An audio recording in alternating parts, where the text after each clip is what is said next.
Are we good? Okay, I would like to welcome everybody to our City Council Committee of the Whole retreat meeting on Saturday, July 16th. Opening the meeting at 9:04 a.m.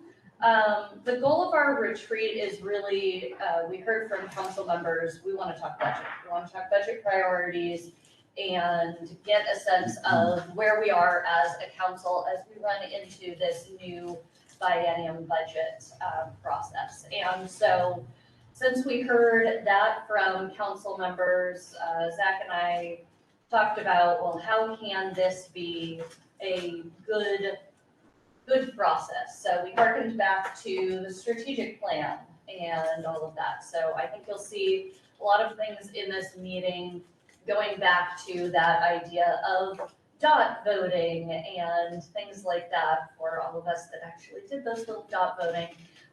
But the goal is really to get a sense of what our priorities are, and we broke it up into capital priorities and operations priorities. And so we asked you to come with 3 to 10 capital and 3 to 10 operations priorities.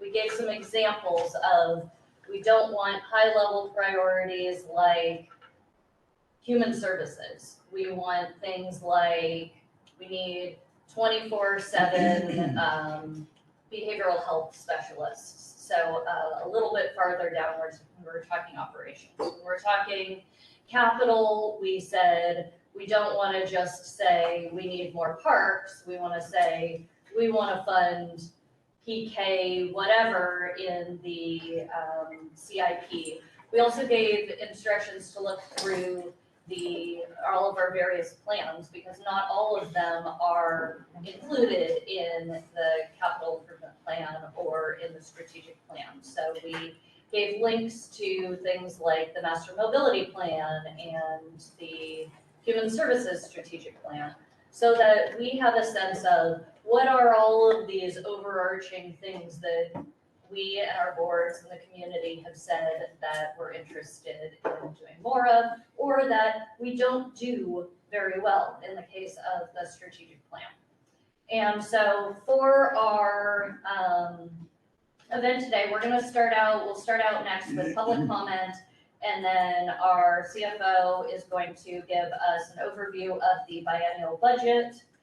We will follow that with a little bit of information just to refresh our memories on community survey and strategic plan performance dashboards.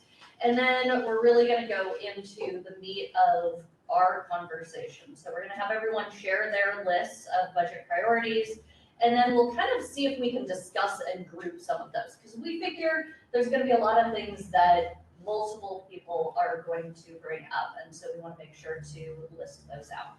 We'll have a lunch break. And then we're going to have the items that we come up with that are individualized items on sheets written out that we can then go around with dots and give our priorities. And then have a conversation about output. The goal of that is, on the one hand, we could just give the list of, hey, here are the 40 things that council has come up with as priorities as ranked by votes. But we can also take it another step forward and go, okay, we obviously know that the administration is not going to be able to include all of those in the budget. So do we as council want to shorten that list to be really precise on these are what our top 3 to 5 priorities are, or do we want to give the full list? And so we'll have that discussion, and then give the administration an opportunity to just do a preview of their budget priorities. We've got a little section for Q2 reports. We're not going to present them, but if anybody has any questions or discussions, and then finally public comment. And so our goal is just to go through this, be responsive to everybody's needs. It's really about having conversations.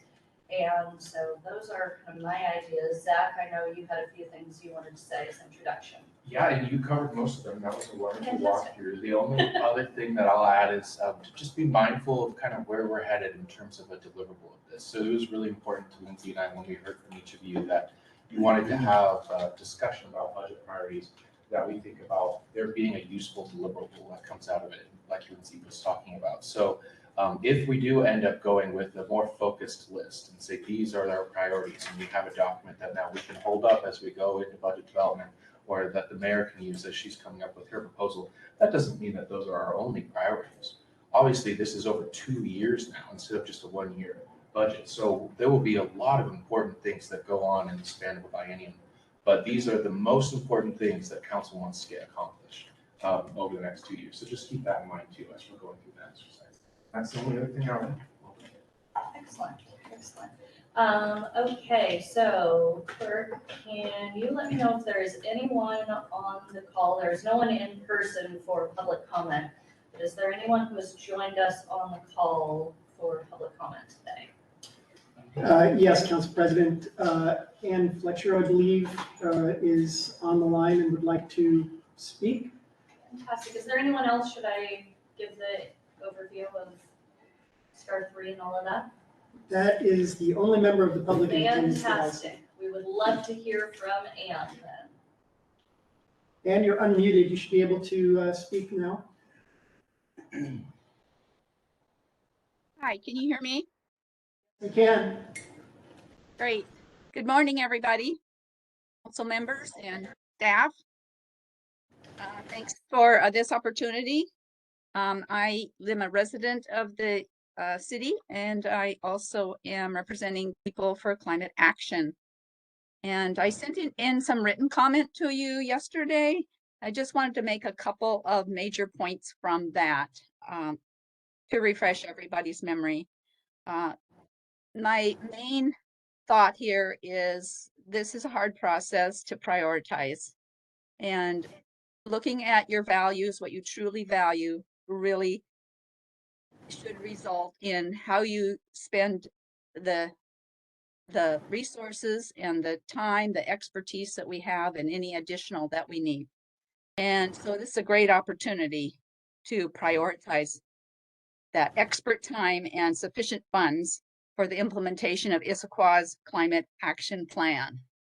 So my 3 points are to consider, do we have the right strongest organizational structure to implement a plan that is connecting multiple departments, multiple administration groups and staff, and especially in the areas where we're emitting the most carbon, which is buildings and energy, transportation and land use, and then connecting that with our our one manager level sustainability staff member. And my second point is that I think it's really important to do a realistic assessment of the climate action plan, which I'm happy to hear that the council has asked the administration to look at those plans. The plan has an implementation section that provides a near and a mid 1 to 3 year timeline, and there's some benchmarking that needs to be done. But really looking at that plan and assessing it would be a driver for the budget.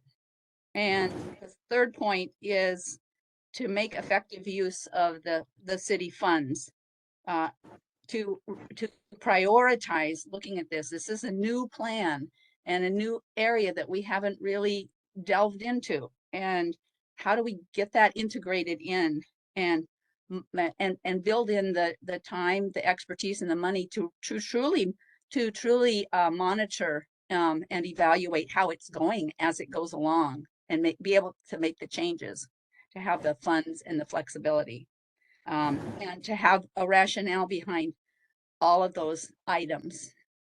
So I just think that Issaquah has been great. You've been great all in your support of climate up until now, and I thank you for that. But we just can't rest on our past laurels. The challenging part is coming now.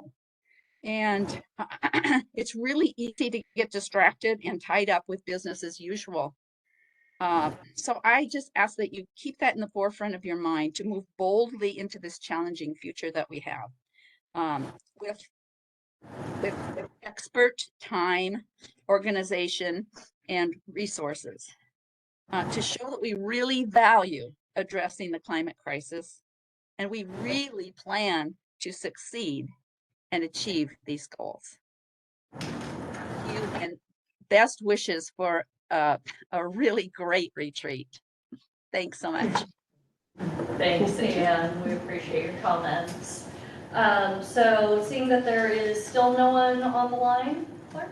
Yeah, okay, so we can move on to our next item, which is the biennial budget overview from Robert Henry, our CFO. Oh, Thank you. yeah. Good morning, everybody. Appreciate being with you this morning.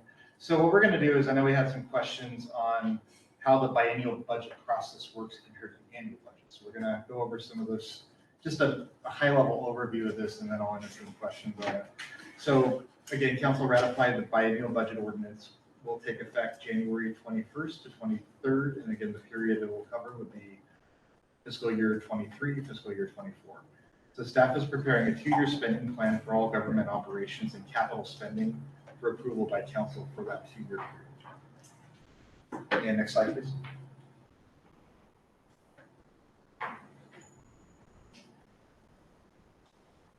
Good.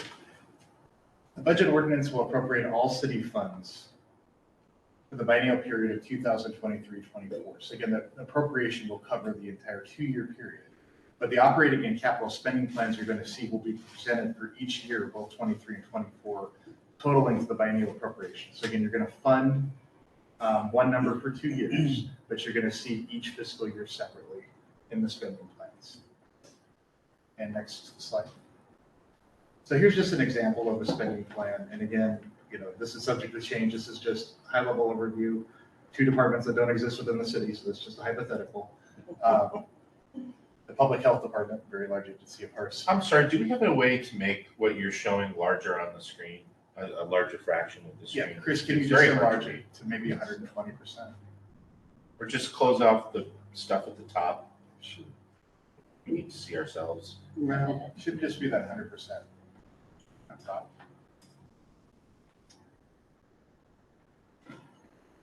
Yeah, I'm not able to.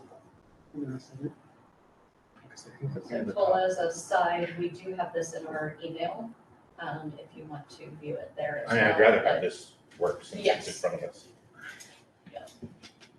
If I'm presenting like this, I can't Yeah. get into the. It's a different view. I have a different view. But I think How do you that do just that one expands up it there? within that current window there. I would have to this is stop, what I'd have to full stop screen. sharing the screen. No. Apologize about that. I guess I'll use the.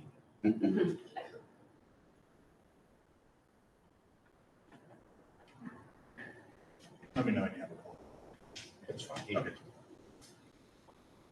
So the biennial budget example here, again, you have a 2022 base. So I guess the biggest difference I can say between an annual budget and a biennial budget is when you get to that second year, you're still working on a 2022 base. So you're saying, okay, 2022, here's assumptions from each year going from that base because we don't have the previous fiscal year for that 2024 number. So if you see here, we have just a hypothetical, $10 million, or huge public health department and a huge solid waste department that we don't have at the city. So $10 million in 22, and then you see $10,500,000 in 23, $11 million in 24. And you go down to the second chart there, and you see the difference from the base. So again, you can see here's your $10 million base in 22 for the public health department, 5% increase the first year, and just for hypothetical, 10% the second year. It could be 0 the second year, it could be 2%, just depends on the spending plan. And next slide, please. And again, this is going to be very small for everybody, so I do apologize. I just took the city of Mercer Island's biennial budget ordinance, and you can see what they do is they just appropriate by fund 2020, 2 years of revenues, 2 years of expenditures. So it's just one number. Can you go back to the previous slide? I have a question on that. So in your example, would we then for public health, be approving 21,500,000, and for solid waste approving 53,750,000. Absolutely, yes. Okay. That would, so again, the 2-year number, like you said, both fiscal years would roll up into the appropriation. But the actual thing that we would approve would have a solid number that represents the 5%, the growth that you are hoping for, right? The growth wouldn't be any automatically thing done later. That's my point. No, Right. there's going to be a review process. I'll get to the next slide. There is going to be one step to reopen the budget if possible. Sure. Necessary, but yes. Yeah. But the original budget ordinance is going to look like that next page from Mercer Island, where that's one number for the general fund, one number for all of our funds in the city for the 2-year period.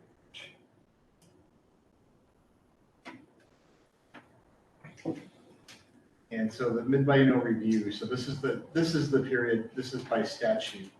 There will be a mid-biennial review that will include an update of the revenue expenditure forecast for the duration of the biennium with comparison to the appropriated amounts in the 23-24 biennial budget ordinance that occurs between August and December of 2023 by the RCW code. So you can't actually do it before, but this is a chance to reopen the budget, re-examine the assumptions of the second year, and make budget amendments as necessary. This does not preclude or stop the council from doing budget amendments throughout the year when we get grants, when we get other modifications. This is just the statutorily required process. And even with the process, it's just a review. It doesn't require an amendment if it's not necessary. There's just this review process. And again, as we've developed a pattern, hopefully, like when I came to you in April, we're still going to be doing quarterly reports to council on budget status. So throughout the biennial budget, it's not going to be 2 years till we come back to you. It's not going to be even until the biennial review. You're going to see the progress report each quarter on how the budget is doing, how revenues are doing, expenditures are tracking. Next slide, please. So handling of unexpended appropriations. So this is where it will be a little bit of a departure from previous practice. So when we get to the end of 2023, you're still within that 2-year appropriation. So right now, when we go from one fiscal year to another, staff often comes back to council and asks for reauthorizations. This is for capital projects that are unspended, other operating budgets to carry it over from one year to another.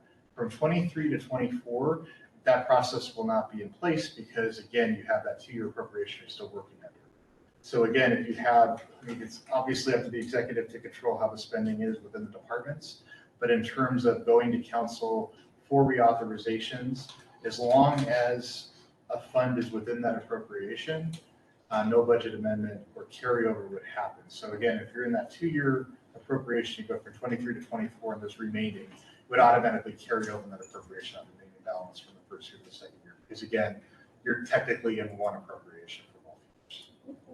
So let me ask a question on that. Sure. One of the things that we've been dealing with as a city is unspent areas, which mean that we end up with the unallocated, or what is the word, the fund balance, undesignated fund balance, that is higher than our 15%.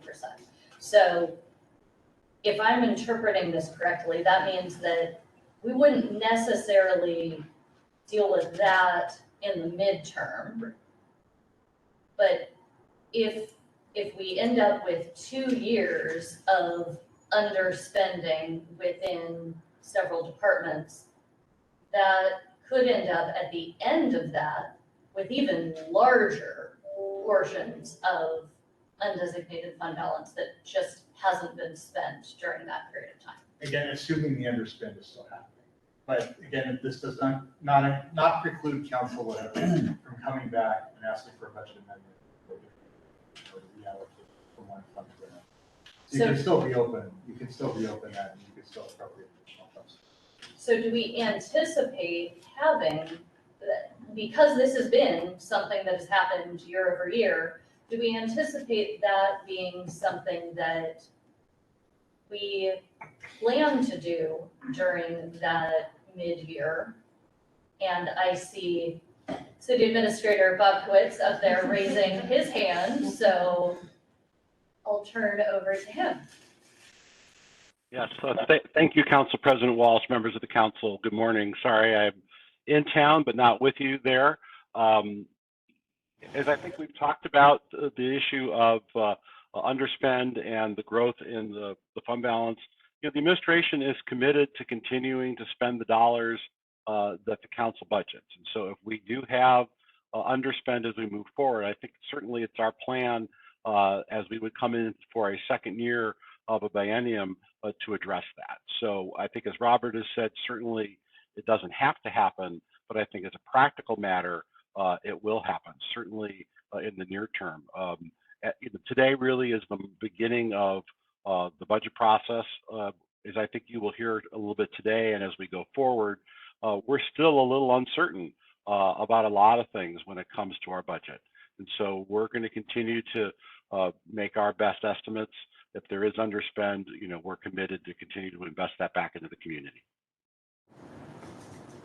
Okay, thanks. And just a side note, as we prepare budget guidance and we're working on the operating budget, Susie's really taking the lead for us. And Dale also is helping out with preparing the operating and capital budgets for the city. We're really trying to work with departments to say, what are you spending? What are you carrying over? If you're not spending something year to year, do some house cleaning. And so we're really working with them to make sure that the spending plan, because again, like we said, there's 2 years there. So we want to make sure that that second year isn't uncertain.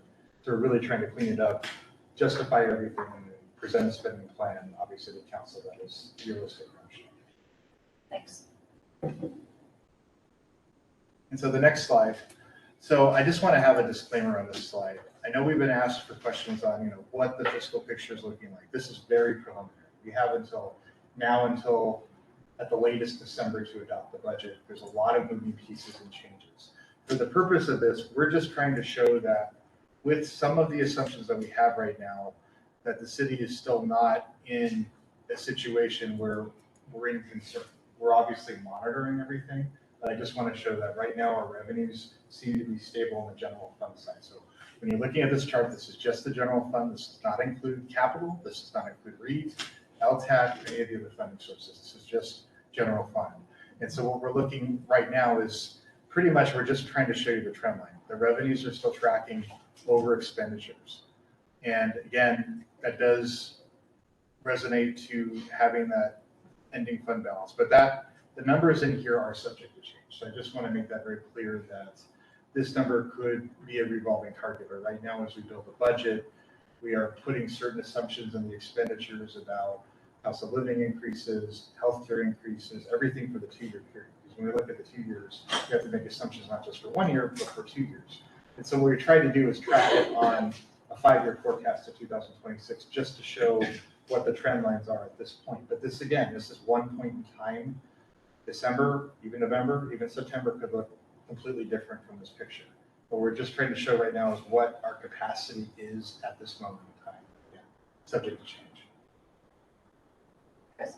Yes. So, Robert, if you look back over the last, pick a number, 10 years, what kind of variability do we see in our revenue projections? I mean, are we seeing wild swings? Are we seeing wild swings in some areas and fairly stable in others? I mean, but particularly as we go into a biennial budget and we're now rolling dice on 2 years, it'd be nice to have a sense of, okay, can we count on $65.3 million, or is it going to be 43.8? I mean, so I didn't give a question. I wish I did. Susie has a magic 8 ball. We can try, but Councilmember, it's a good question. So it depends on the revenue source. I think that's the best way to do it. If you're looking at sales tax, that's our #1 source, but it's the most volatile source. So what we've tried to do is actually that's the one that we budget just by nature the most conservatively on, because it's so erratic. When you look at auto sales are very cyclical, very fickle. They've been going up and down based on the shortage, based on loans, based on everything else in the economy. If you look at community planning development, that's another one that we're really trying to look at. We're looking at what the trends are in building permits. I looked at King County building permits are way down. We haven't seen a full trend of that here. And we have different demographics, different issues than some of the other cities in the area. We have one of the last cities that has space to build, space to grow, for example, in the urban growth area in King County. that's going to impact some of our future growth, say in a slowdown. And also just with our commercial, because we're a headquarters town, we're both a bedroom community and a headquarters town. We have a little bit unique demographics. So we have a utility tax that's kind of our baseline. So when you look at utility tax, when you look at anything, even the solid waste increases that happen, water increases, sewer increases, and just the demand for services, that's pretty much growing each year. So that's probably our most stable revenue source. So because it's such a large source for us, that continues to grow. So we at least have that foundation. Now with sales tax, we have some volatile parts of sales tax, but then we also have kind of that baseline of sales tax where we know people are going to go to Fred Meyer. We know people are going to go to Target. We're still a regional hub. Snoqualmie, North Bend at this point aren't building any competitive retail. Neither is Sammamish. They don't have that type of capacity to do so. So we're always going to be a retail hub. And even if you look at the trends during COVID, where you did see the volatility was with construction sector. That's probably the one sector we're looking at that we have concern about. And it's not just our REIT, it's also any sales tax from construction projects within the city. Also the lumber yards. When you look at Home Depot here has a large regional lumber yard. So say they stop delivering to North Bend, say North Bend slows down, that's going to impact us here. Mhm. So those are the things we're looking at. Right now with sales tax, a lot of people ask, is inflation going to increase sales tax? That's the other question out there, I know.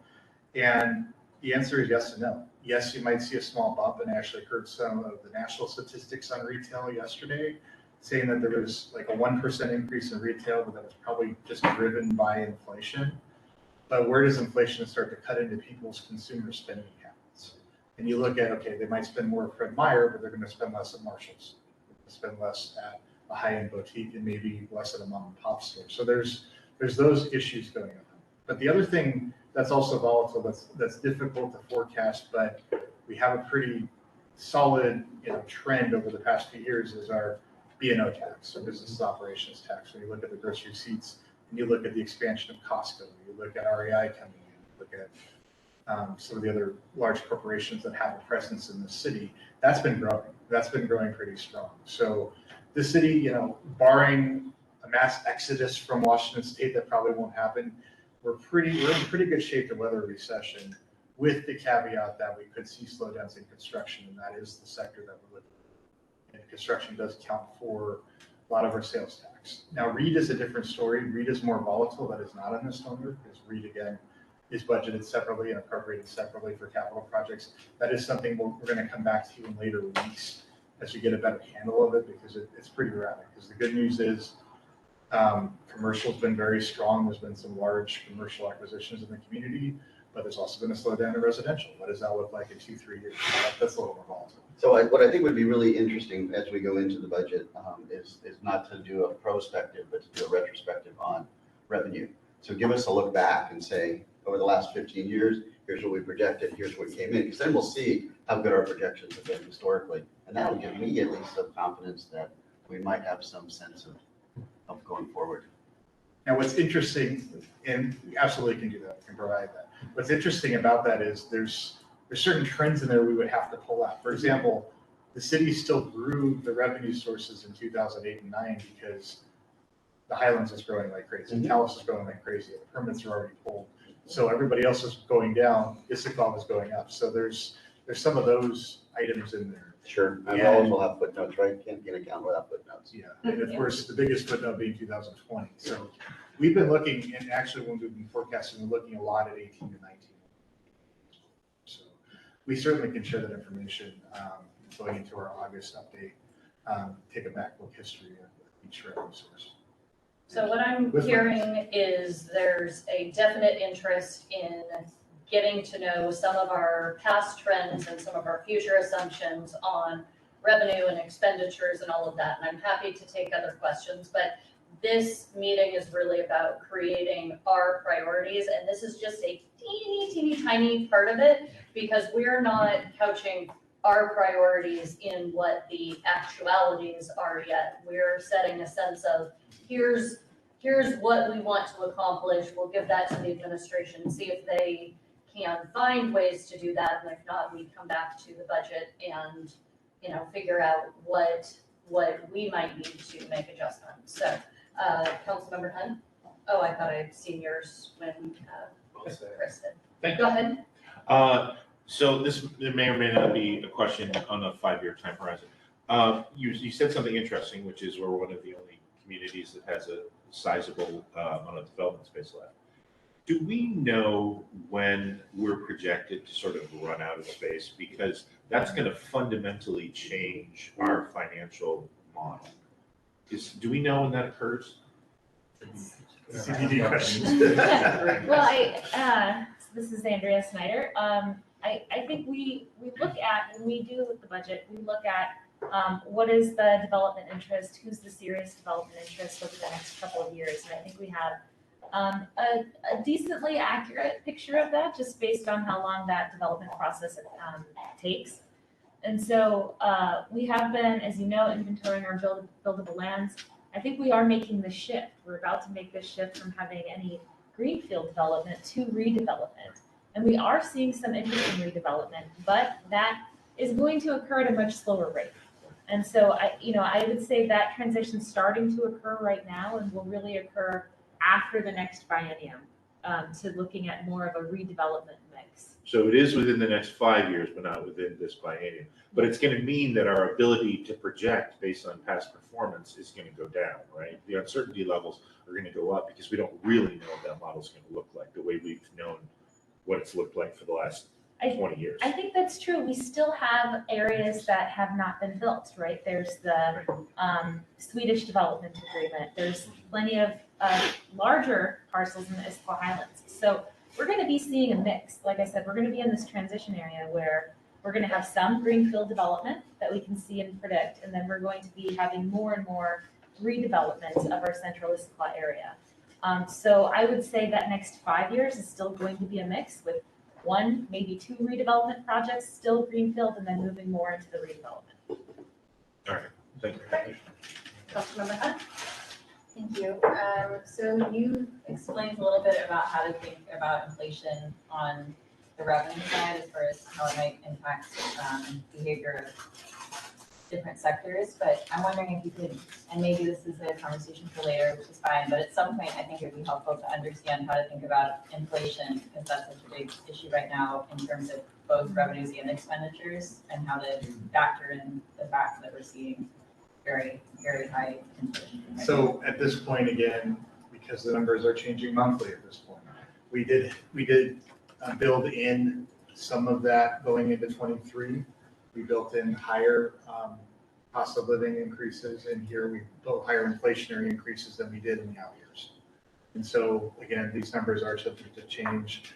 What is the long-term trend of inflation? Most economists are still saying there's some point it'll level off, but then again, that level off means potentially recession if interest rates keep going up. So that's why we've been, and Susie and I have been talking a lot about what does a recession look like on these numbers. So again, the biggest impact would be sales tax more than anything like it discussed in the construction sectors specifically, and maybe some of the B&O revenues from the businesses. So that would be obviously with a prolonged recession, that line would drop down towards that expenditure line. And so that gets into more concerns, even if inflation did drop. Although even in 2008, 2009, 2010, we still maintained a robust ending fund balance. Absolutely. But we had layoffs, so. And there's some construction going on then. So that's the same thing. We have construction, we know we have 2-year construction that is already on the horizon, that's already happening the next 2 years. After that, of course, the picture's more uncertain. And then one related question on the ending fund balance. If there's inflation over the 2-year budget that is record high, how do you think about the ending fund balance, because you have a different, I guess, value of that fund at the start and at the end due to the inflation that occurs over the time period? Yeah, so again, it's throwing a dart, I mean, especially when we get to the second year. But we did build in inflation for both years of this forecast. And we did go higher than we normally do. So it is a higher number than we would normally factor in for 23 and for 24 as well. So we're using higher assumptions than we would. And even going in the out years, we're using 4% when traditionally use about 2%. So So we have done higher, but like you said, it could end up being higher, but that's when we come back and we review this forecast every quarter to make sure that we're gonna hit those assumptions and let council know if the trends are changing. But isn't the generally held economic view that inflation washes out because it hits both sides of the ledger the same way? It's only if you get differential inflation, right, where some sectors are more than other sectors that you have to worry about it? Yeah, and it's in this community too. Like on sales tax, one of the trends that I'm looking at is how does inflation impact people's behavior and spending habits? And one of the downsides for the city is the fact that people have to shift from taxable to non-taxable spending. So example, non-perishable food items are not taxable. We don't receive any tax from going to Fred Meyer and buying a piece of steak, but that piece of steak was $9.99 last year, it's $20.99 this year. People might buy that instead of going to Marshall's and buying a lamb. So that's going to impact us. But same thing, gas prices, we don't receive any sales tax on gas. So people are spending more on gas, they might spend less on something that is taxable. But the reason I say on both sides of the ledger is, I'll tell you, I'm having to spend a lot more for engineers this year than I had to last year. Absolutely. They're making, everybody in this town is making more money than they made a year ago if they're in professional fields, right? So they're going to spend more on those states because they can, because they're making more money. So it washes out as long as there isn't a recession. Yeah, and that's actually exactly what we're looking internally at the expenditures. That's what we're working with departments, is looking at our contracts, assuming that there's cost escalators going up, and even the pass-throughs from other governments. We're already seeing pass-throughs from other governments that are obviously higher than they were in the previous years. So yes, that expenditure curve, and we tried to estimate a base in here, but again, we're just showing the gap. Some of that gap, obviously, that you see here will be taken by increase in surface level adjustments. Council President Walsh. Go for it. In the interest of time, I think we've come to the end of the presentation. The last slide is just a calendar that I think you're all pretty familiar with. We'll be back to the council next month for more of a discussion, but perhaps now is just a good time if there's any final questions. Otherwise, we appreciate the council's comments and questions on the larger issues of a two-year budget. Chris?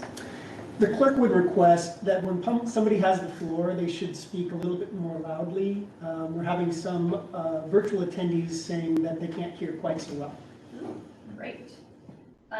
Is there any redistribution that we might need to do with the owls toward this end? No? Okay, just checking in, seeing what our options are. Okay, so I think the next item is the community survey and strategic plan performance dashboard. And so, Dale, did you have anything you? Yeah, I'm happy to Okay. be a little frame for our time. I don't have any slides, but would it be helpful, Chris, if I come closer? Yes. You want Sarah, to come John? to, you can come to the whiteboard, or you can go to the podium. Good morning, members of the council, mayor, colleagues of mine. As you know, from when I shared the final draft of our dashboard in late April, the city has since launched a public-facing interactive performance measurement dashboard aligned to our strategic plan.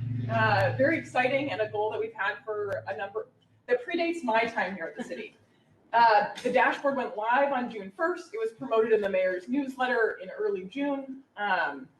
And as it sits right now on our website, it presents current as of year-end 2021 data for 52 of the 54 performance measures aligned to our strategic plan. It also communicates for each year for which we have data, whether the city is meeting, exceeding, failing to exceed, or has yet to determine a target for each of those measures. And that sits on the sort of menu landing page for each of the strategic goal areas. Since the early June public promotion, I've had the opportunity to engage with just about 25 members of the public who either through reaching out to the email address on that web page or via the survey below have engaged around our dashboard, which is super exciting. And I just jotted down some trends in the feedback. So one, folks are loving the professionalism and navigability. Those were two words used. I certainly didn't write navigability. That was like some good additions on there of the dashboard. A desire to see some of the some cuts of the data by demographics, whether it be race, ethnicity, age, gender, neighborhood within the city, or home language. So a chance to sort of combine our census data with some of the different measures we have, specifically a few on home ownership and being a renter or a homeowner. There's been a lot of like, who owns homes? Questions that have come in. Also questions about how the measures connect to one another and indicate if the community is making progress towards the strategic plan vision. So like a love of the data, and then like but how do we know if does this good or not? And then making it more clear which and when indicators are being met or missed. So not just letting us know the number, but specifically being able to very quickly look and say like, ooh, that one's been missed this year. This is the 1.0 version of the dashboard. I'll be soliciting additional feedback in late 22, early 23. I mean, I'm soliciting feedback all the time, but specifically to get ready to launch the 2.0 version in the coming year. And then just, I guess, some quick reminders about how to navigate. From that one main landing page, clicking on any of the goal areas in the wheel will bring you to the landing page for that goal area. From there, you can click on any measure, and it will bring you to the page with data and visuals related to that measure, or the promise of data and visuals when we have the data for the two that we don't. And then you can use the navigation features in the top right of the page to either return back to the previous page you were on, or navigate all the way home to that landing page. But if you're old school and you just like to click through like a slide deck, you also have the functionality to do that. And a lot of people have actually shared that that's the way they move through it, and they've appreciated that all the landing pages for the goal areas are front loaded, so they can very quickly see the measures for each area at the top. And I think that's it. I'm here to answer any questions you might have as you're clicking through that have to do with the functionality of the dashboard. Yeah, grateful to be here. So, I mean, this is exactly, I mean, I have spent 12 of the last 13 years talking about metrics. This is exactly what I wanted. And so my question now is, what do we do with this, right? And how do we use this down the road? There's an amazing amount of super strategic data here. And what do we, and what does the administration do with this, and how do we use it to inform decision-making going forward? I don't know if we have the answer to that, but I think it gives a sense of a desire for conversations on that, so, yeah. And then we also had a presentation, yes, City Administrator Bob Quitz. Yes, thank you. Today's discussion of resources. I think resources are an issue for the administration on performance measurement and business process improvement, because I think, as Councilmember Martz has rightfully indicated, now that we have it, what do we do with all this data? And so I think that is an issue that the administration is just thinking about. What additional resources do we need to put forward on the business process reinvention side? Basically, we have a 1.0 person in Dale working on this, and so she has some resources to deal with the business process reengineering. But if this is something the council feels strongly about, it would be useful to get some feedback today, because we are, as we're looking at the budget process, how much more resources should we put into this? The other thing I would mention is our work with the What Works Cities initiative through Bloomberg Philanthropies.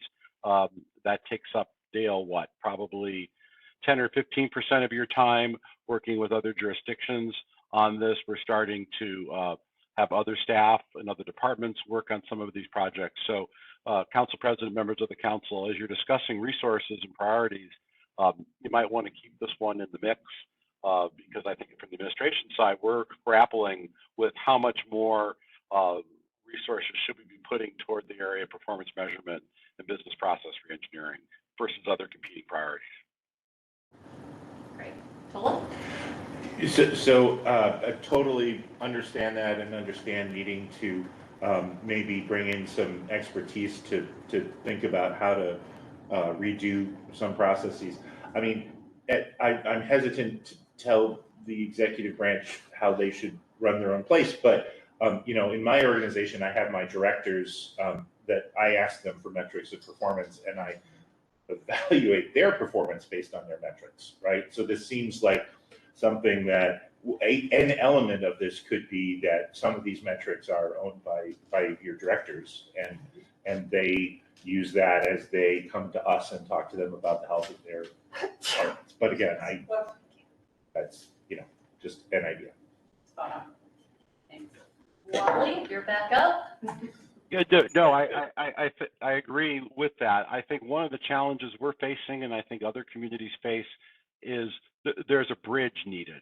That what's the resource to take these pieces of data and work with the operating departments and get them to understand what the processes then are necessary to move some of these numbers.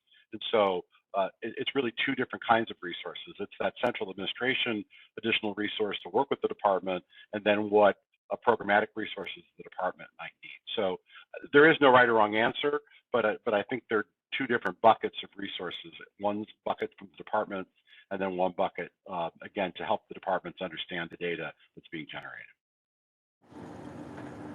Great. Okay. Yeah. Real quick, Wally, can you clarify what you meant by business process when you were referring to performance measure, business process support? Every performance measure has an outcome, and so those outcomes happen through a way we do business. We could take any one of them, and so if, for example, your planning permits for current planning aren't being processed in a timely manner or through whatever your benchmark is, then you have to go back and see why. Are there not enough people? Is it a systems issue? Is it a policy issue? And so you try to break all that down. And again, there are different skill sets required in that. You need the actual folks who work on delivering the service involved. You need sometimes a third party. And again, Dale's been doing an excellent job of being that third party in some instances, working with those departments to understand what are they doing? Why are they handling a piece of paper, the proverbial handling of the piece of paper too many times? So that's the pieces we're trying to go down to. And the reality is Dale still works on the operating budget. So it's really, Robert, half to 3/4 of Dale's time is devoted to performance measurement, and another half or a quarter of her time is still devoted to the operating budget. So if we were to expand that and bring on additional resources, is that something that would meet the council's needs moving forward? So that's just something the administration is grappling with. And again, it's all about prioritization. Great. Okay. Clark, I think we also had a presentation on the community survey. So I just want to go through that really quick. I'm not going to go through all 12 of the slides, but could you bring that up?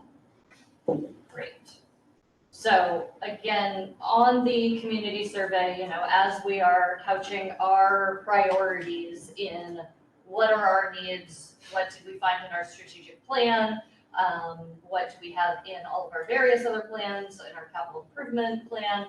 One of the other elements there is the community survey, and I know all of us really thought that this last survey was very consequential.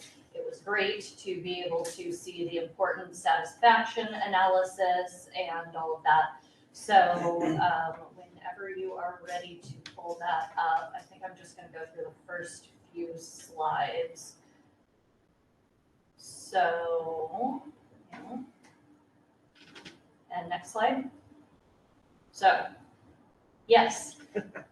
So, first thing I noticed on this slide, and because this is, when we get to priorities, you're going to hear this, is there's nothing on there about housing. And I realized, I believe this was based on our strategic plan, right? These priorities were taken from our strategic plan. Hi, Autumn Monahan, Administrative Services Director. When we created and formulated the survey, we organized the questions by goal area. So that's how it was aligned to the strategic plan. That's what I was thinking. And I think at the time we did because I participated in the strategic plan, housing wasn't, it's emerged as a really big topic since we did the strategic plan. So I just want to point that out. Now, in the summary on page 18, affordable housing is listed as number 4 on the summary. So it did get measured somehow, but I just want to point out that on this particular slide, people weren't asked about housing as a priority. Okay, so Yes. just my Victoria? comment. Well, I just wanted to, from my perspective, I think the land use planning and zoning, that's a factor that impacts what kind of housing we get. And Oh, so I definitely, imagine- but I and think, that's the second one. yes, I see that, but when you're Not asking people, specifically, I don't know that everybody would connect land use with exactly with housing. I agree with you, but again, Yes. you just need to call things out sometimes, so. So- Like if it didn't have public safety, you'd say, well, that's probably something, if it didn't have public safety and nobody, you'd be like, oh, nobody cares about public safety. Right. No. Yeah, so just want to point that out on that particular slide. So this is really just which services the residents think should receive emphasis over the next 2 years.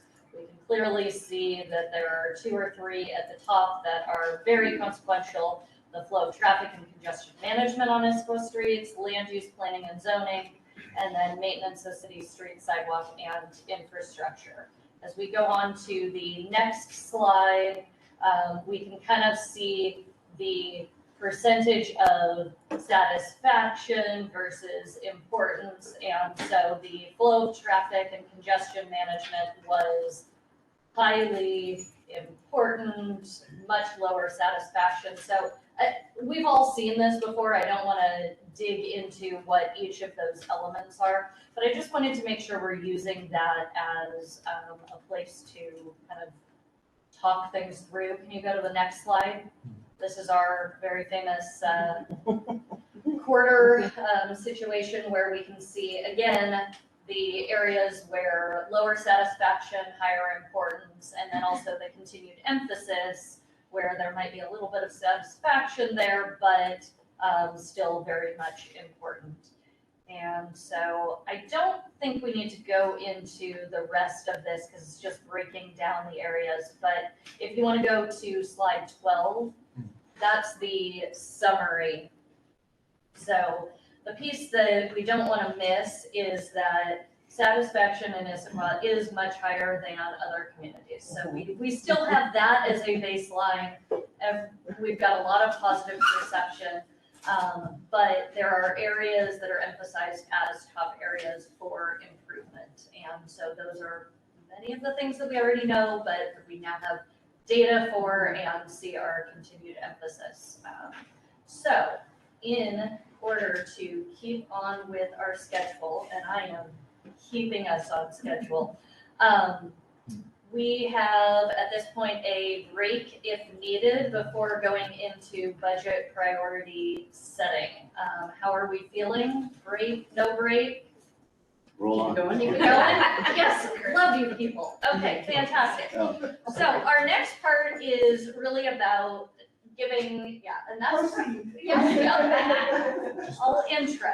Feel comfortable to take whatever. Yes, exactly. Jump up as needed, do all of that. So this part is really about taking that bit of homework and saying, let's throw it all out on the table. Let's see what matches up between things. And then we'll have a chance to discuss those items and kind of group them together. So I'm wondering, I'm happy to go up to the whiteboard and write things down as people call them out, or if anybody else wants to do that, happy to look around. Sure, Zach, great. Hands are flying up. Yeah, so many hands. Roll the deputy. Okay, so what I'm gonna do to start out here is just see if anybody wants to start with their list. And Zach, if you'll have like half of it for capital and half of it for operations, that will allow us to kind of segment some of those ideas. So does anybody want to go first? Okay, we've got Victoria and then Chris. Do you want to do both together? Yeah, go ahead and give one column and then the other so that Zach knows where to write it, and Zach just write along, and if we have somebody else who mentions the same thing, we can just put an extra check mark or something like that. I do a brief? Go for it. Framing? Love it. Okay, so I was reviewing the past budgets, and I think that the 2020 budget, where we were planning for 2021, but still in figuring out how much COVID was going to impact the economy and going to impact our community, I think that we find ourselves in a similar situation in some ways now, because we have a lot of uncertainty about how long the effects of COVID will last, and the economic downturn, how that will last, and how that will impact especially disadvantaged communities in Issaquah. And so I think that with that framing, I looked especially at 2020, given the uncertainties we have now. And in that year, we had a couple of themes, including the social safety net, public safety, and investing in parks and open space. And I think that those were focal areas that served us well in that period of uncertainty. So building on that for this budget, I wanted to look at how we could expand on progress made in those areas and continue to support our community and become this welcoming community that we want to be. So I thought of a reframing of these as community resiliency, which would expand to disasters and climate resiliency and protection against an economic downturn. And then quality of life. So this would extend to the parks and open space, but I think could also expand to our trails and mobility.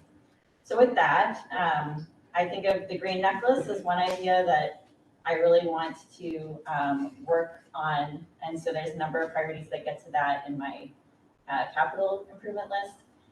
The green necklace is something that's been a priority for a long time. As Councilmember Marks talked about, this is a long time coming. This is not my idea. This is something that councils before us have put forward. And I think our council has a real opportunity to make that happen.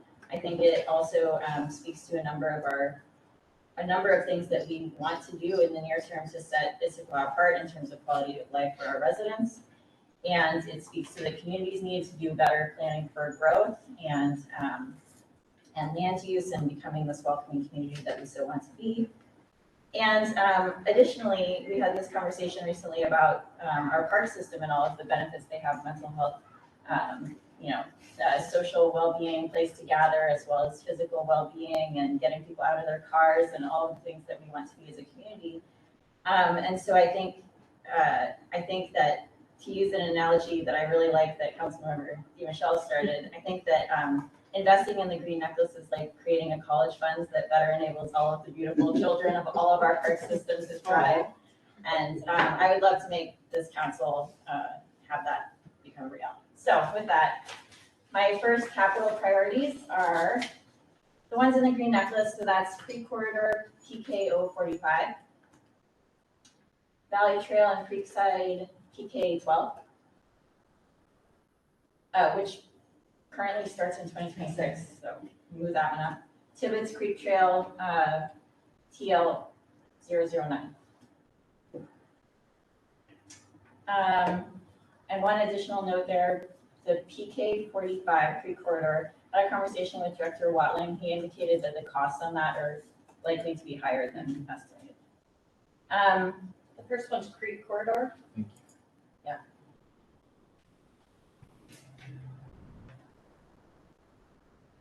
And 12 was which one? Which project? That's Valley Trail and Creekside. Thank you. And then, sorry, Rainier Trail is 21. I don't think I said it. Oh, Yeah. okay. Is that Those are- TL 021? Rainier Trail Or is is that- PK 21. PK. Thank you. So those are the four in our CIP that are specifically referencing the green necklace. Which is why they're my top ones. And then I have a couple other things. And these are just mainly because they're long-standing issues.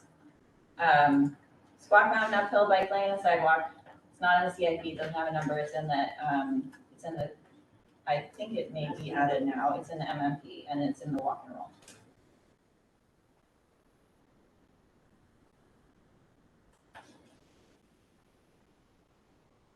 Hillside Park, Yeah. PK 31.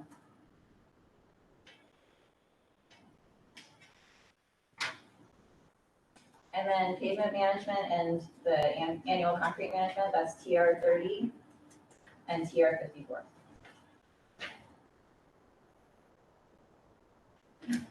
I'm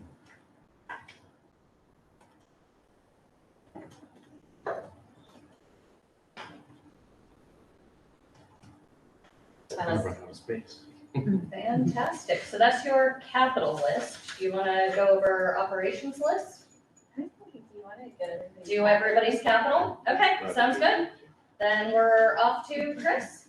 All right, I'm gonna take some easy ones out. I have a little more of a transportation focus. And some of this we've already talked about, but TR 003, which is the I-90 crossing between 10th and 12th. I think we need to fully fund that work. If I'm going too fast, Zach, just tell me to slow down. TR 28, which is the Northwest Sammamish Road Non-Motorized Improvement Project, or Pinch Point. And then TR 33, which is the Southeast Black Nugget Road retaining wall repair. I think we've been kicking that can for a long time. And then when I first ran for council, I solicited one vote while doorbelling because I said, we're going to have a damn dog park. So can we get the dog park done? PK 018 dog park. We have a mobile dog park. And then finally is PK 32 hillside acquisition. 32? 32. 32.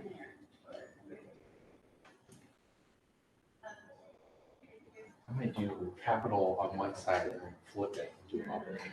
Sounds good. Clever fella. Yep. Yeah, and we will be taking pictures of this and posting it, I assume with the minutes and all of that. Yeah, great. That's all I got. Fantastic. Tola. So most of mine were also green necklace related. So PK 12 and PK 45.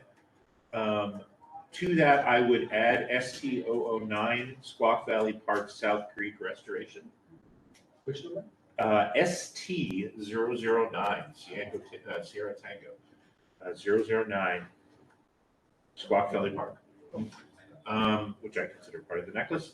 I didn't include Hillside, although I would certainly, of course, plus one it. But I just consider Hillside and Pinch Point to hopefully be, on the menu already, and we don't have to. Well, hopefully we won't have to argue to keep them in the near-term plan. But I certainly important. So that's me for capital. So did you plus one? Oh, yeah, you plus one for these two, just these two. Yeah, and then okay, and you got yep. Okay, Hillside and Squaw Valley Park. Yep, thank you. Okay. Anybody else want to go next? Oh wait, Hillside acquisition? Is that what you said? No. That's what I said. Oh. There's a Hillside Park halfway up. There's PK 32. It's hillside. This acquisition. Is what you Yeah, plus Was it acquisition for Hillside Park? No, it's just general hillside acquisition of hillsides. It's our general fund that's used to acquire land. Okay. So what is that? Is that the little piece of property that? No, it's a bucket of ongoing monies to acquire hillsides. It's sort of like creek corridor purchases. Right. I see. So you wanted to plus this one? Yes, Hillside Park? Hillside Park specifically. Thank you. Yeah.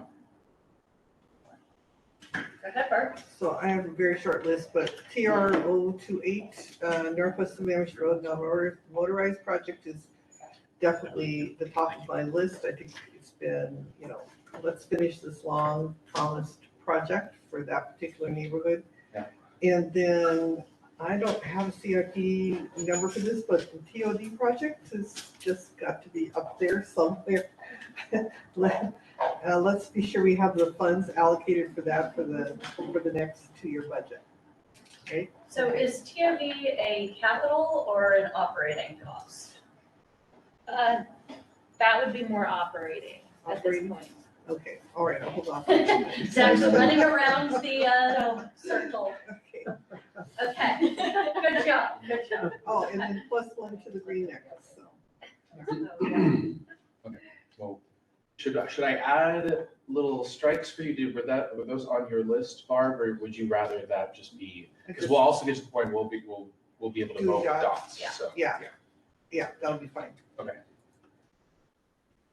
Victoria, Russell, did do you have wanna a, go? did you have a question, Victoria? Looks like you Oh, were- no, I was just gonna say, I think that, there's some option for the operating budget for the Oh. CIP, yeah, but it's not on CIP. Yeah, I didn't think it was CIP, I just thought I'd throw it in. And the mayor has a comment? Yeah, I just want to welcome, we have a couple members of the public here, so I'm going to tell the acronym heavy bureaucracy that we are, that we use plain English so that they can follow us. And Max over there with the soccer shirt on is on the Issaquah Youth Advisory Board. And so we want to make sure that we are speaking in a manner that is understandable to all. Yeah. So, Thank you. We love that. Well, We love that. Okay. So Russell, do you want to go next? Do you want me to? I'll go ahead and go next, please. Great. Go ahead. You can mostly just put red marks up there for mine. Squaw Mountain Sidewalk Project, it's high on my list. I want kids to get to school safely. I also would put a +1 beside the Northwest Sammamish Road Project to promote intermodal transportation. And then also with that in mind, the Rainier project that we have up there for Rainier Trail. I think that our conversation on scooters really emphasized the need for us to think about how we create other ways for people to get around the city without getting into their cars. And anything that we can do on the capital side to make that happen in a meaningful way, I think is a focus we should have for the next couple of years. So that's it. Thank you. Okay. I'm gonna go next then. Okay. So you can put a +1 next to the pavement management and concrete management line item. Also a +1 next to the non-motorized. A +1 next to Black Nugget Road retaining wall. And then I've got new stuff. Okay. TR004. So that's a transportation project, that's 12th Avenue Northwest and SR 900 or 17th Avenue Northwest. This is an intersection that I think we need to just move ahead on, and I understand there are a lot of groups involved, WashDOT, State Park, et cetera. But I'm very eager to get that project moving. I've got FC 027. So this is a facilities project, the new fire station 71. We've been talking about this one. And I think it is high time for us to focus on moving that fire station. I think that enables us not only to provide better service, but it also gives us an opportunity to really take some time and rethink the facilities that we have down and the space that we have down near Veterans Memorial Park with the council chambers and municipal court, the fire station there. I think we have a great opportunity to think through that in the future, but the first step needs to be moving that fire station. I've got one from the MMP, the Master Mobility Plan, which is on their map, they've got a number system, so it's 97, which is the tier 1 sidewalk gaps. And so I think that might actually cover the Squaw Mountain sidewalk ideas, but in the MMP, they really highlighted tier 1, 2, and 3 areas where we have sidewalk gaps, where we could close those gaps. And so I wanted to go with kind of their assessment of where the most important things were. And just really quickly for the members of the public, the MMP is our mobility master plan, which describes our transportation policy. I said it after. I did. Oh, did you? I clarified. You're fine. Go for it. Clarify me again. I've got one that isn't in any of our capital improvement plans, which is street lighting. So when I was looking over the community survey, one of the things that people were dissatisfied with was our street lighting. And we've got several neighborhoods, one of which is South Cove, that just doesn't have any lighting. And so that can be called out for mobility. That can be called out for quality of life, that can be called out for public safety. And that's something that I think we need to consider, first of all, adding to our capital improvement plan, but second of all, prioritizing, because it's something the community called out. And then, Tola, do you want to comment on that, or, I yeah, do. go ahead. I just wonder, is the assumption that more streetlights is good in all neighborhoods? I don't know if the assumption is it's needed everywhere, but people were, I guess you could say, are people dissatisfied because there's too much? I guess I'm asking because I suspect that there may be some neighborhood specificity to this. Absolutely. I think Squaw Mountain has a long heritage of minimal overhead lighting as part of Yes. being a mountainside. Yeah. And would not want more necessarily, wouldn't necessarily want more. Yeah, I absolutely agree with you as a concept there. And perhaps it's something we need to explore further. But I think in the very least, we can say that South Cove is interested in more street lighting. And so there may be other neighborhoods as well. Victoria. I believe that in the Title 18, which is our municipal land use code conversation, that light pollution is also raised as another issue that we want to address. And so just a consideration on the street lighting, there's also light pollution, the impacts that has on wildlife and on our environment as well. So something else to think about in the street lighting is in addition to the neighborhood considerations. Yep. And then I've got two from the ICAP. So OV, which I think that was just overview, and the ICAP is the Issaquah Climate Action Plan. OV 2.5, which is solar on the community center roof. And then OV 2.6, which is electrify our municipal fleet vehicles. And so I call those out both as things that we can get done toward our climate action plan, but also honestly, things that'll save us money in the long term. Both of those things are things that will lower our operating costs because we'll either have solar coming through to offset our power use or electric vehicles, which will offset our gas use. And so I think those serve many different purposes toward that idea. And I'm at 10, but I had 3 more, so I'll just save those as lower priority items. Yeah. Is the fleet, is that a capital expense? Fleet capital expense? Mm-hmm. Yep, yeah. It will have an effect on our operating budget, but it is a capital expense. Anything that is fleet, facilities, all of that, yeah. Russell? And just to clarify, by fleet, you're meaning our city fleet, and then through our garbage contract, we're gonna work with our contractor on any of their fleet vehicles in the city, right? Okay. Yeah, and I assume there are certain fleet vehicles that there are valid electric options for, and certain others, like maybe our snowplows, where there aren't. But this idea is just, let's budget toward that idea. Robert? Yeah, Council President Walsh, just wanted to make a comment that we have the fleet study underway, and part of that's electrification, so we're actually. Moving toward that idea. Okay. Does the fleet study get into, sorry, this is super off topic, get into detail about whether specific vehicle types have innovated enough to be practical for use long term? It should, yes. Okay. Great. Now it's up to you to add your list. Now it's up to me. Okay. All right. So my top priority in terms of capital budget priorities was TR 28, the Northwest Sammamish Road project, and I'm really happy to see so many other people agree with that. The TIP that we just described, the Transportation Improvement Program, describes $700,000 in REIT work, or REIT dollars for that, but then also another for 2023, but then also another $5.5 million in construction work for 2024 that I'm just not necessarily convinced we have general fund capacity to do yet. I think that's going to be tied into a community conversation about a potential transportation ballot too. So in the very least, my ask here is that that we match the 2023 funding described in the Transportation Improvement Program, which is $700,000 for design and engineering work. So I checked that one.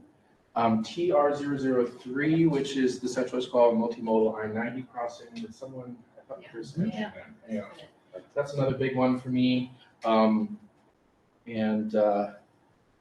It was $800,000 of ARPA and planning work for 2023 that was in the TIP, but then most recently with the community investment strategy, that's been updated to $1 million. So my ask is that we go with the community investment strategy.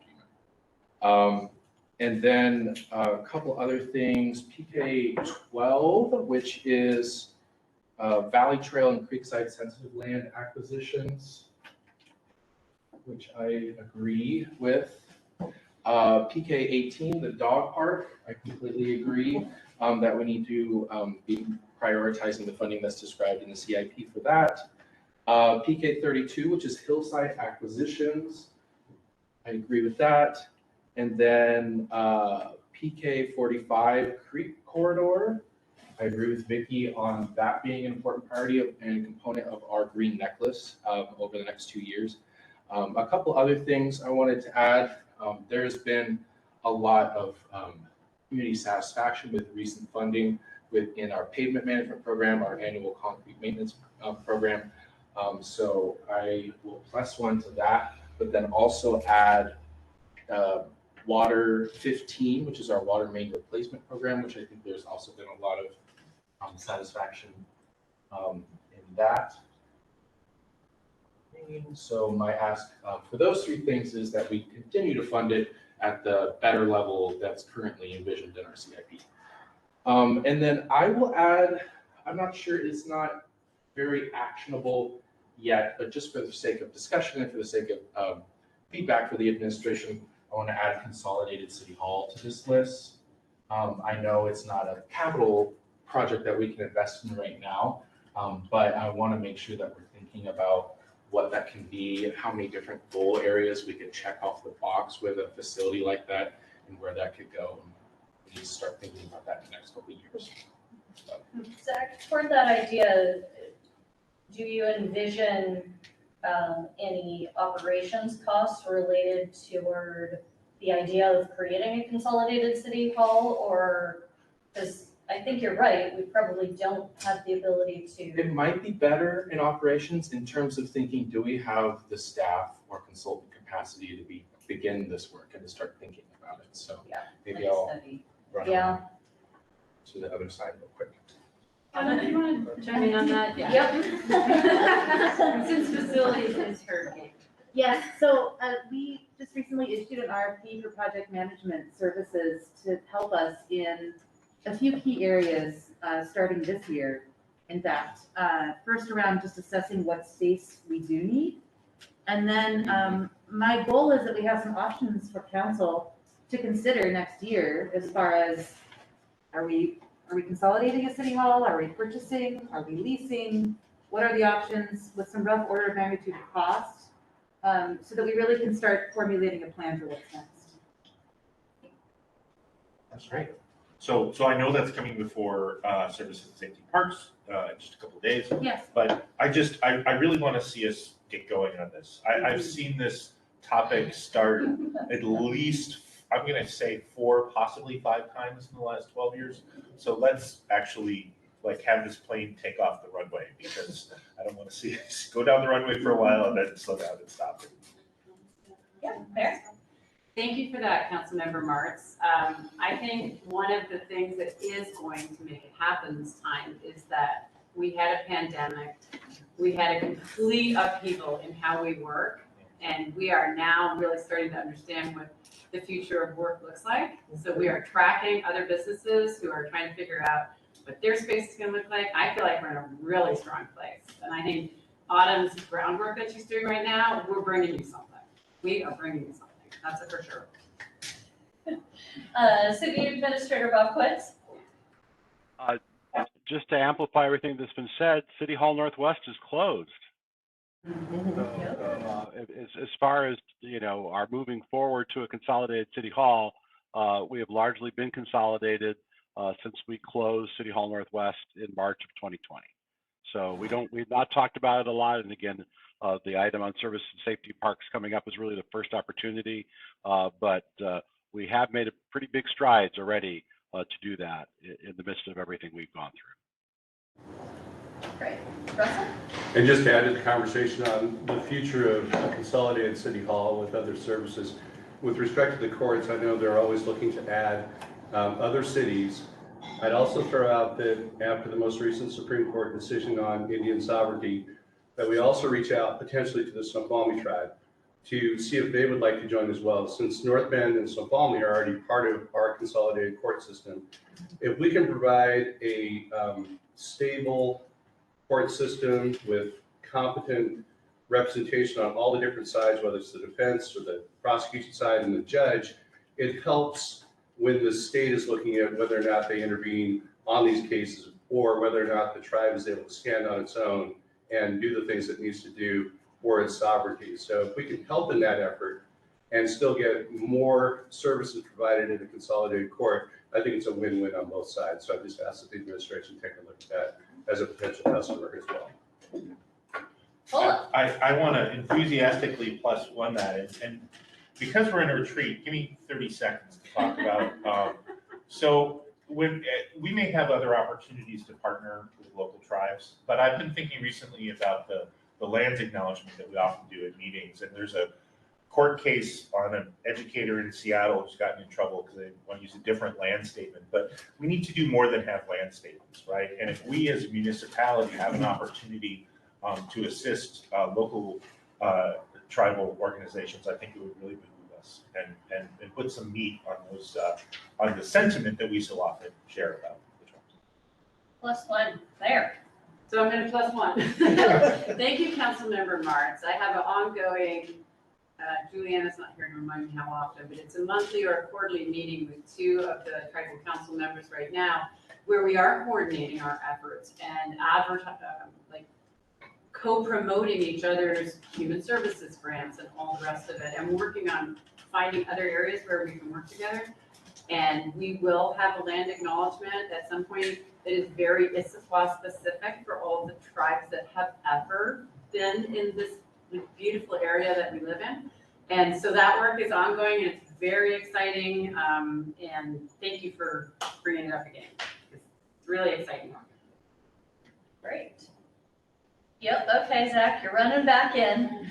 So, I think at this point, we can get our operations ideas down, and then we'll have to kind of go back. There may be a few areas that we could kind of tie in on the capital side, but I think in general. Would you rather do that first, wrap up capital, or come back? Or maybe council? Yeah, let's wrap up capital, actually. And I think, yep, go for it. Do the little dance. It's a pretty good band. Yeah. Wow. So our goal here isn't to eliminate anything off this list. We'll do that more in the dot area. But are there any things that, you guys did a really great job of hitting the mark on what the homework was, getting down to something that was on the CIP or one of the plans numbers like that. Maybe the only one that would overlap is the tier 1 sidewalk gaps with the Squawk Mountain uphill sidewalk and all of that. Does anybody agree that those can kind of be matched up, or do they need to be separate ideas? Correct. Well, so I put up the Squawk Mountain uphill sidewalk one, and I think that it should be its own one because it's such a long-standing priority. It's been in the walk and roll plan, and it's now one of the top tier projects in the master mobility plan, and yet it's not even in our CIP. So I really think that it's different. Yes, there are other tier 1 sidewalks, and a lot of that is tier 1 sidewalks, but that project I think needs to be called out and emphasized on its own to get done. So my preference is to keep it separate and advocate for that specifically. Well, and I might make a comment and echo that. I think it might be of benefit to have an emphasized or a focused priority on a specific neighborhood as opposed to tier 1 sidewalk gaps across the city in terms of doability in my mind. Okay, our ability so as the person who put down the tier 1 sidewalk gaps, I'm gonna say let's cross that off and just keep the Squawk Mountain.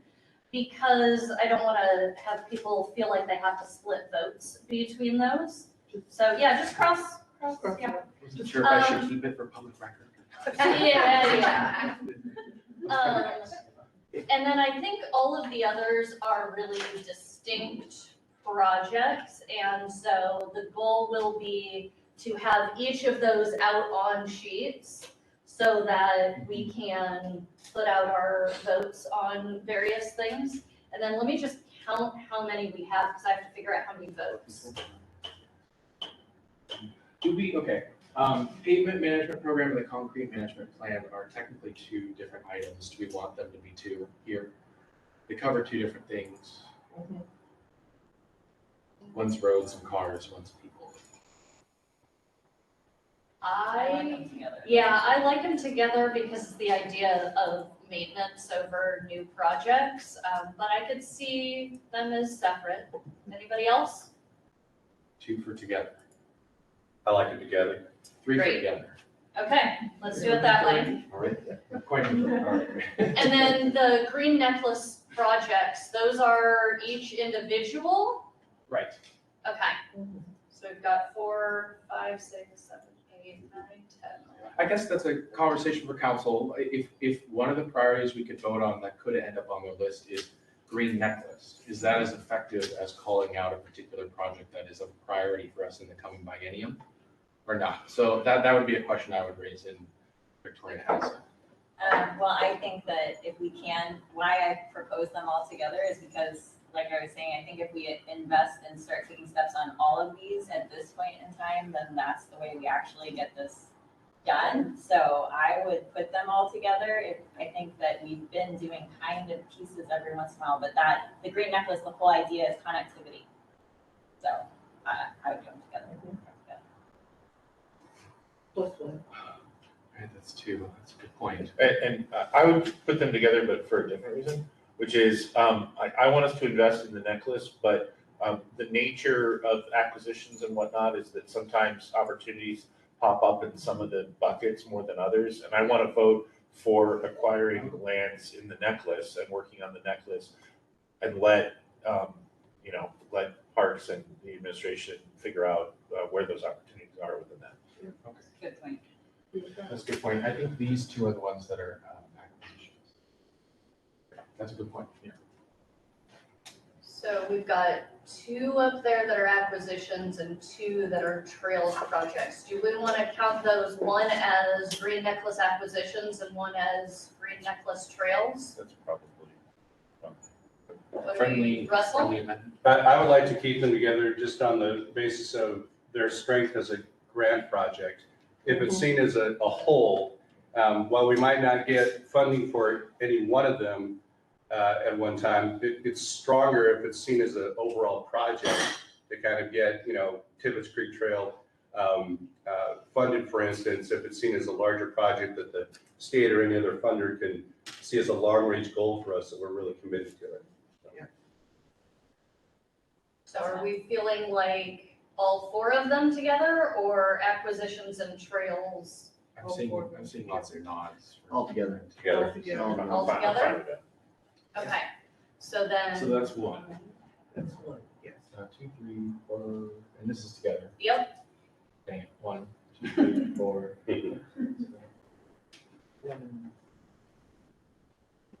16. okay. That's great. That's a good list. Well, kudos to everyone. Okay, so then we can move on to operations and we'll just kind of we'll figure out during the lunch break how many dots we want to give to everybody for operations versus capital. So. But perhaps we could have a quick conversation about that with the council too before we go on a break. Yeah.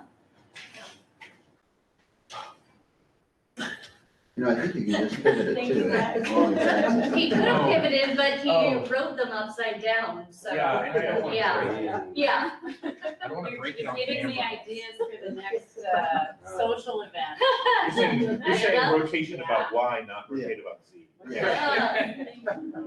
We'll- Yeah, All right. yeah. Issaquah, real.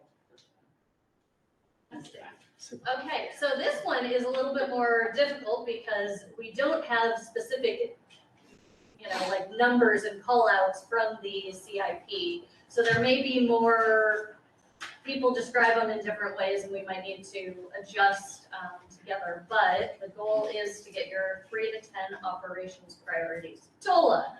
All right, so I focused on, 6 months ago, we said public safety and social services.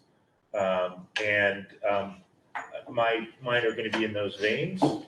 And so, but social and economic vitality, I decided within that to focus on major employers on the employment side of that. So we have under SE1, increase in recovery of existing businesses, we have a couple of potential actions that we haven't done yet. Conduct a study to propose tools that would give Issaquah a competitive advantage to recruit employers that fit the city vision. So I would just call that recruitment study or business recruitment study. And what's the objective? SE1. SE1. And is it like A, B, which potential action is it? The potential action is not enumerated with an acronym. Okay. So I'm just going to call it.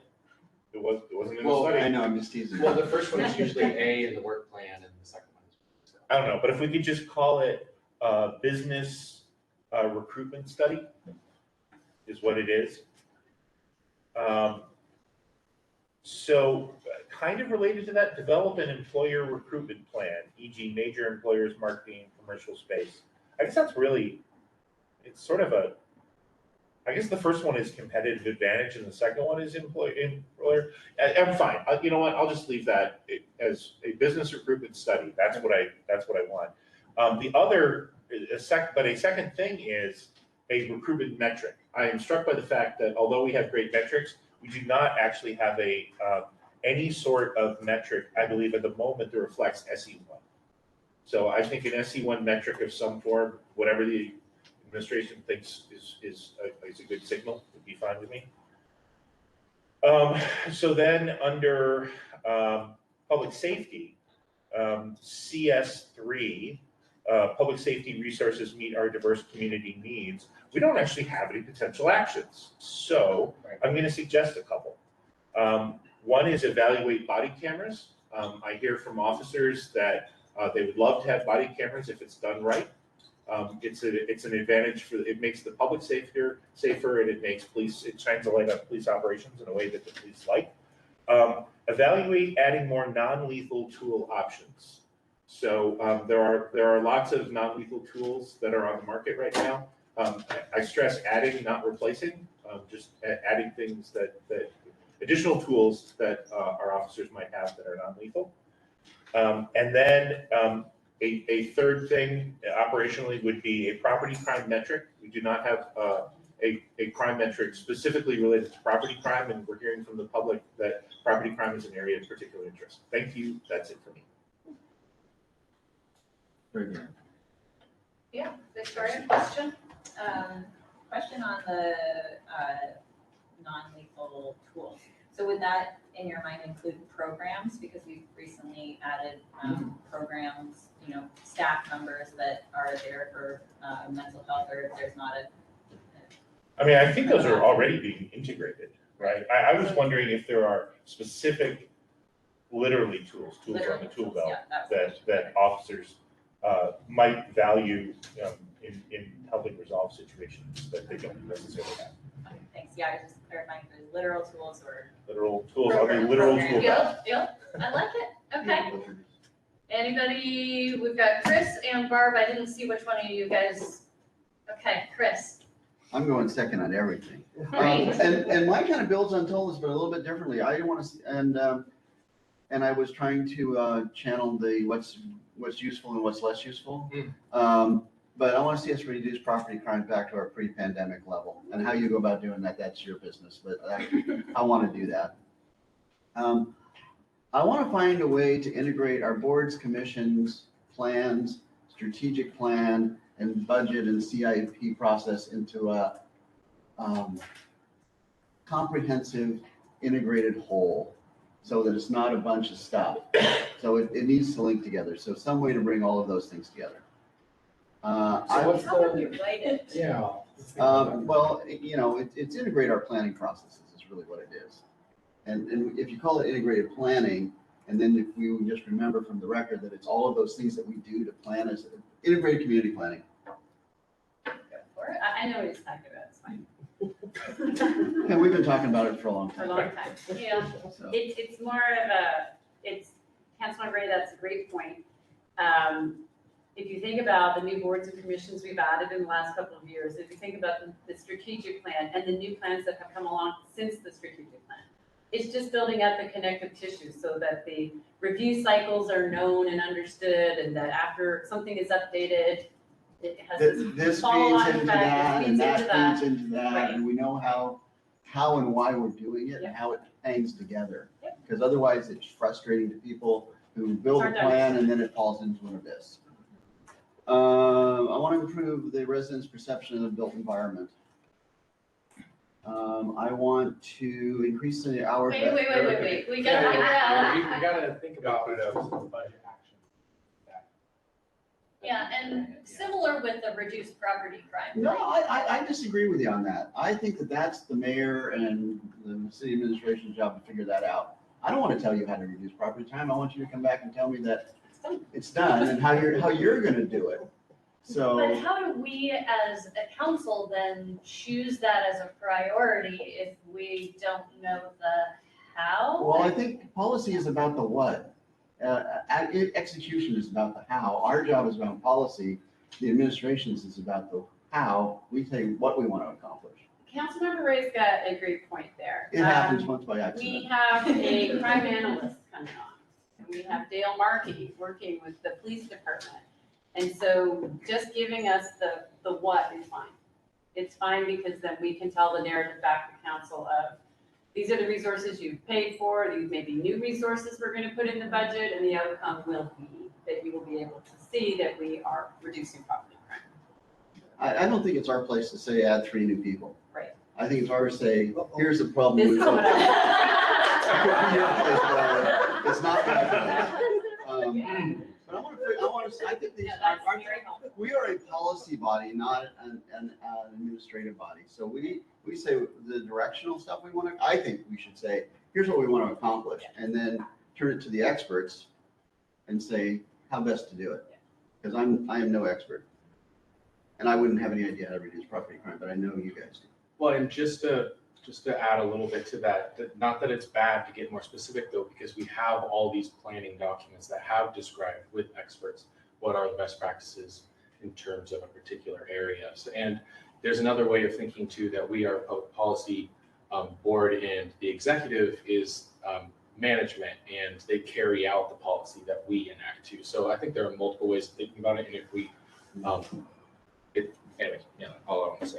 No, thank you for that. I think Councilmember Ray has hit on a really good point here, and that is that you don't need to tell us how to do it, how much to spend, how many people to hire. You do need to tell us what you want us to do. That's very helpful. I mean, I think we should be about outcomes, and, Yes. and what outcome do we want to accomplish? And I want to reduce property crime, you know?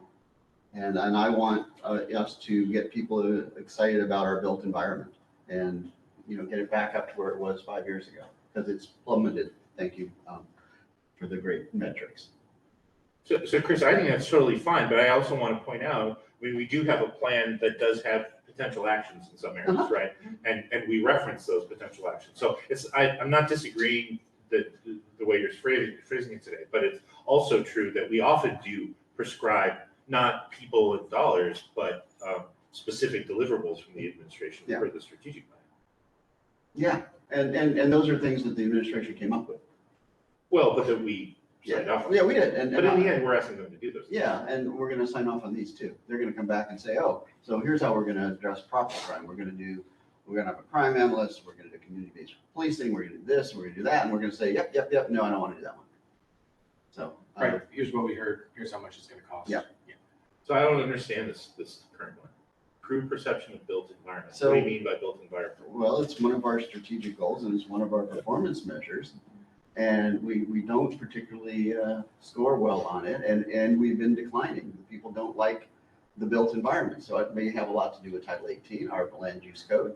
It might have to do with how we do permitting, it might have how we do reviews, and I don't know, I just want it fixed.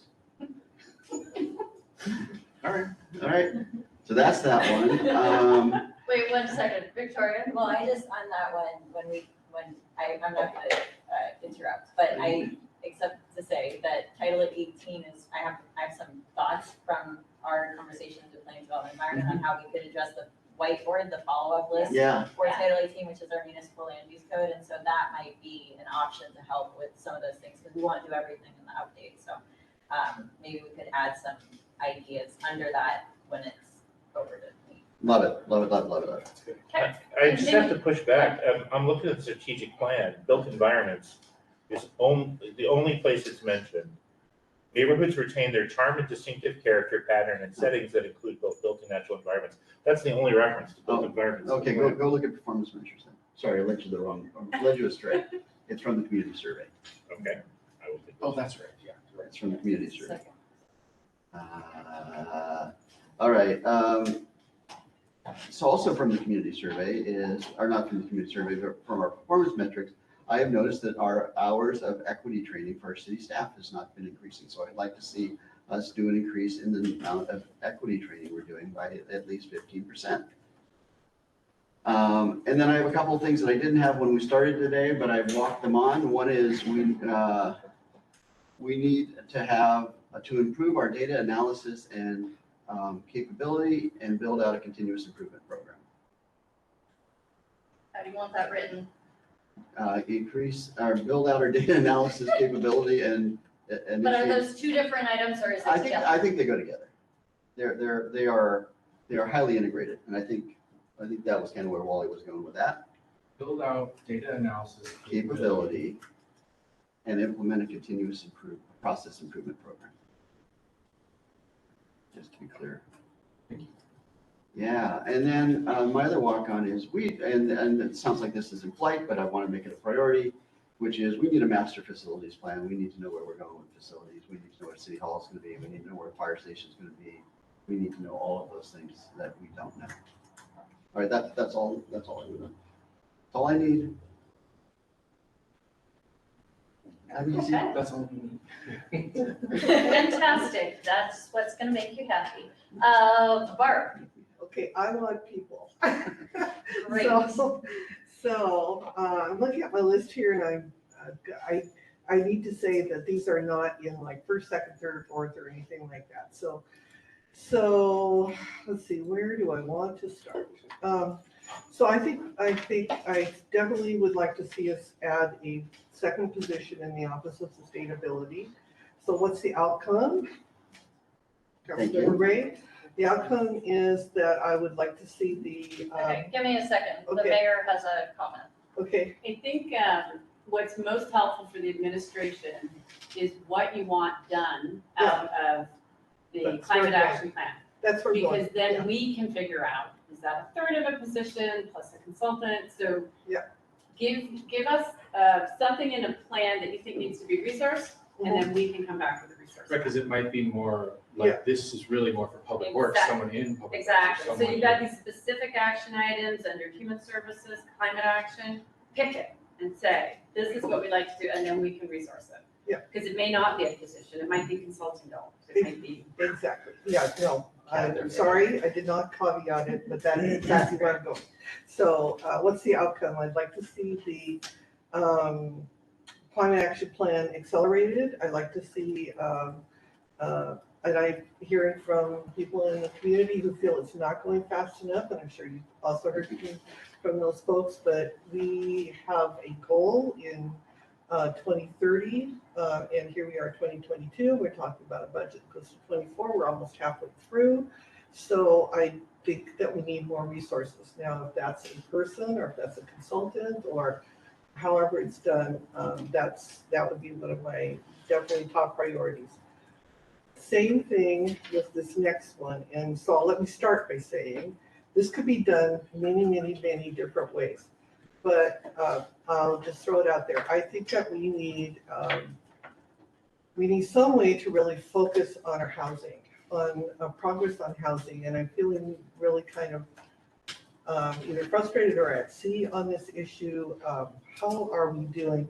And I'm not saying that this isn't happening, but what I think we need to do is kind of bring it all together so the council knows how many affordable housing units are on the line, how many housing that's affordable is on the line, how many single family houses is on the line, how many multi.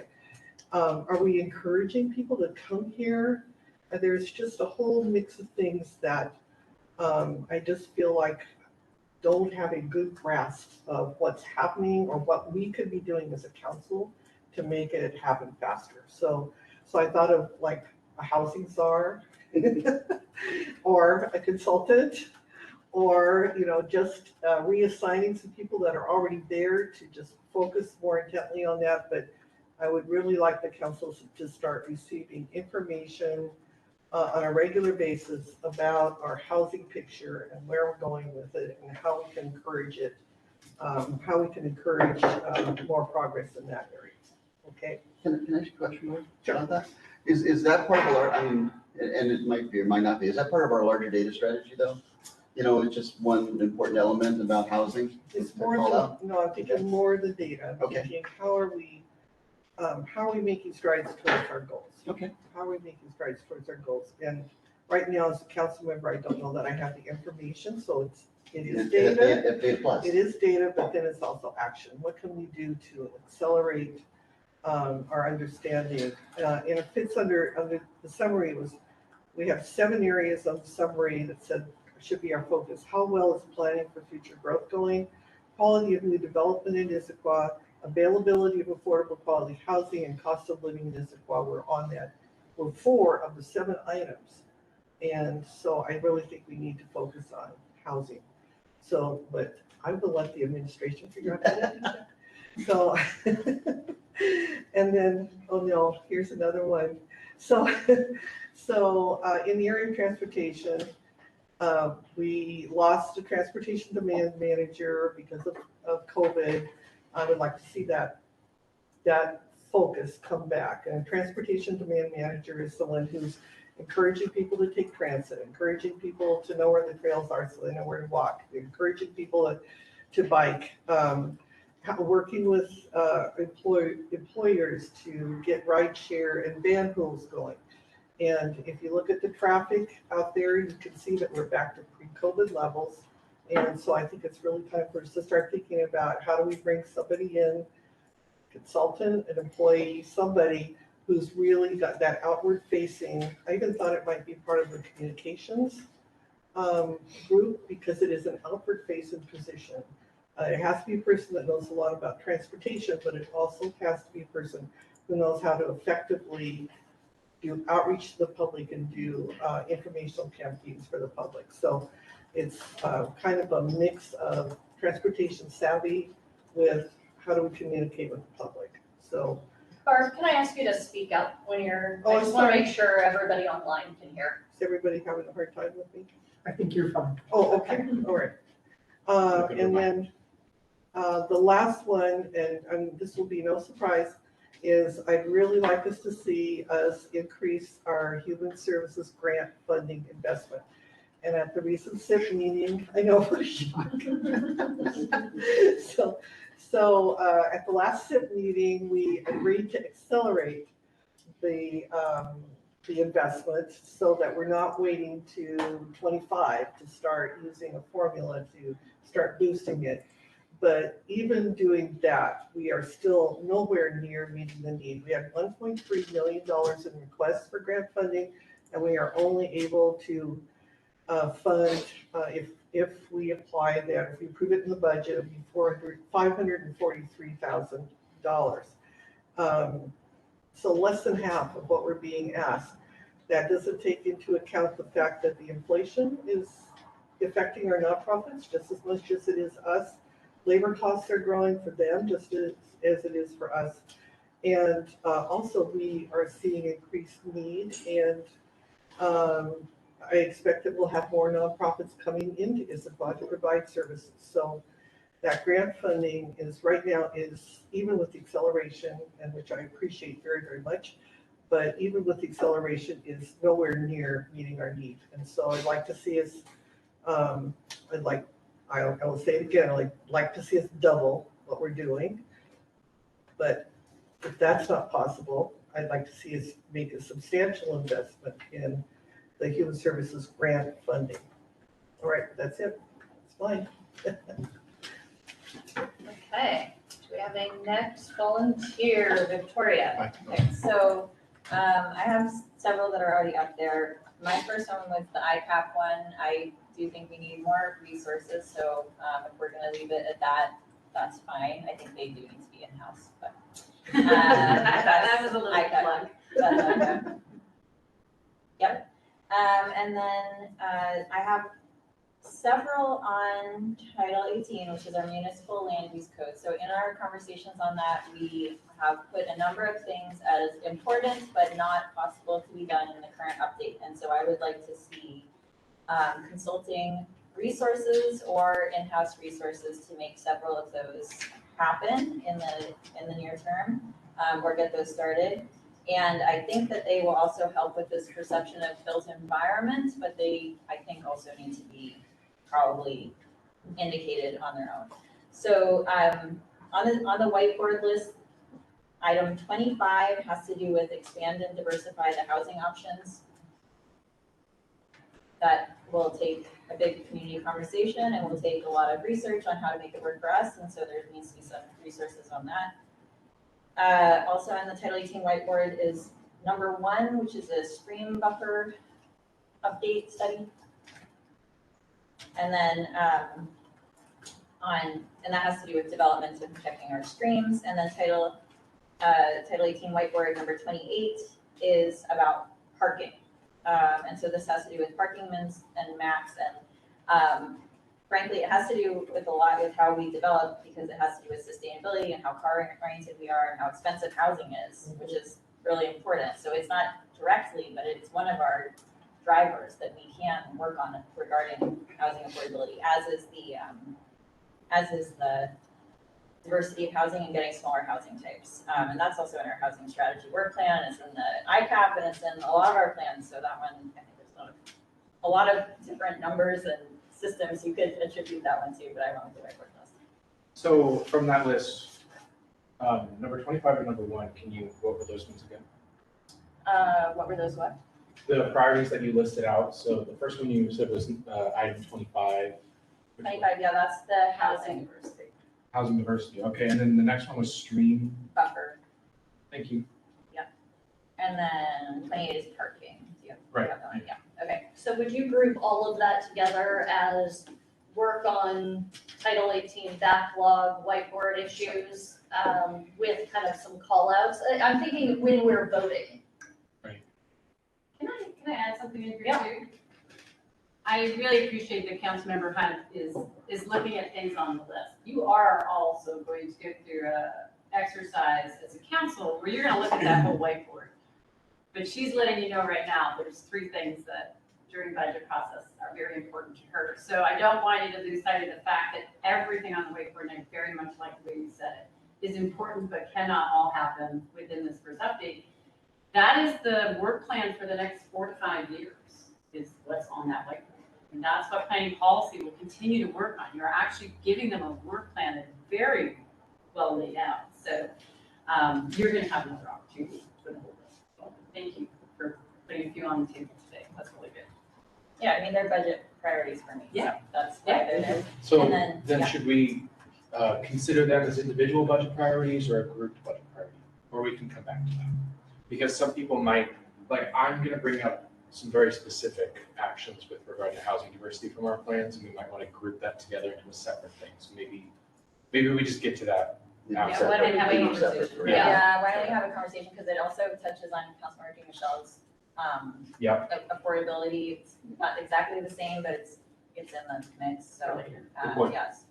Okay. Okay, so I had a +1 on TOD, which I think could be a study, lessons learned also, I think that'd be great. And then, I had one that was kind of similar to the, integrated community planning, although I just had sync up the TIP, CIP, MOP, and ICAP, which are a lot of acronyms, but that's transportation improvement, capital improvement, master mobility and Issaquah climate action plan and sync those up. So I guess we'll just put +1 on the integrated. Does that seem right to what you think? Oh, that's exactly, it's just a little smaller scope, I dream big. Well, you've got comp plan in there too. Yeah. And all the other. Yeah. Bye now. Thank you. Okay, and then I have 2 more. One is, it's different, I think, but it can be in a conversation about the human services. So we have, recently the SSP committee looked at a grants program and emergency housing options. And so I thought maybe establishing a program for pilot projects of that sort could be a focus, because it seems that that's going well, but we're still expanding in that area, and I think we should continue to expand in that area. And then my last one is that the dashboard data one, let's see, maybe add. Data analysis capability and continuous process improvement? Yes, Mhm. yeah, +1. Did I write that? Yeah. Build out data analysis. Oh, Yep. this big one.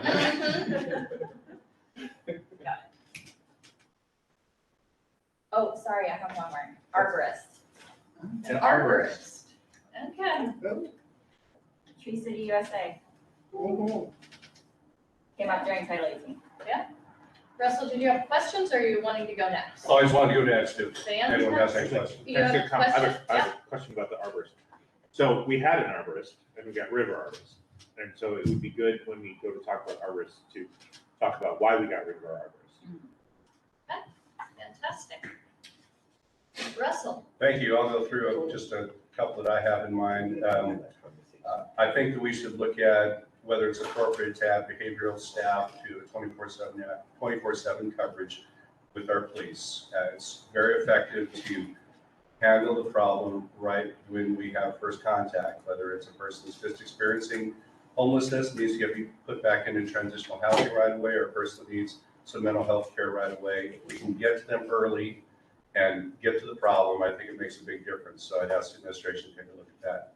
On the housing focus, I would ask that as an overarching principle, we think about attainable housing that allows our young people to return home and our seniors to age in place.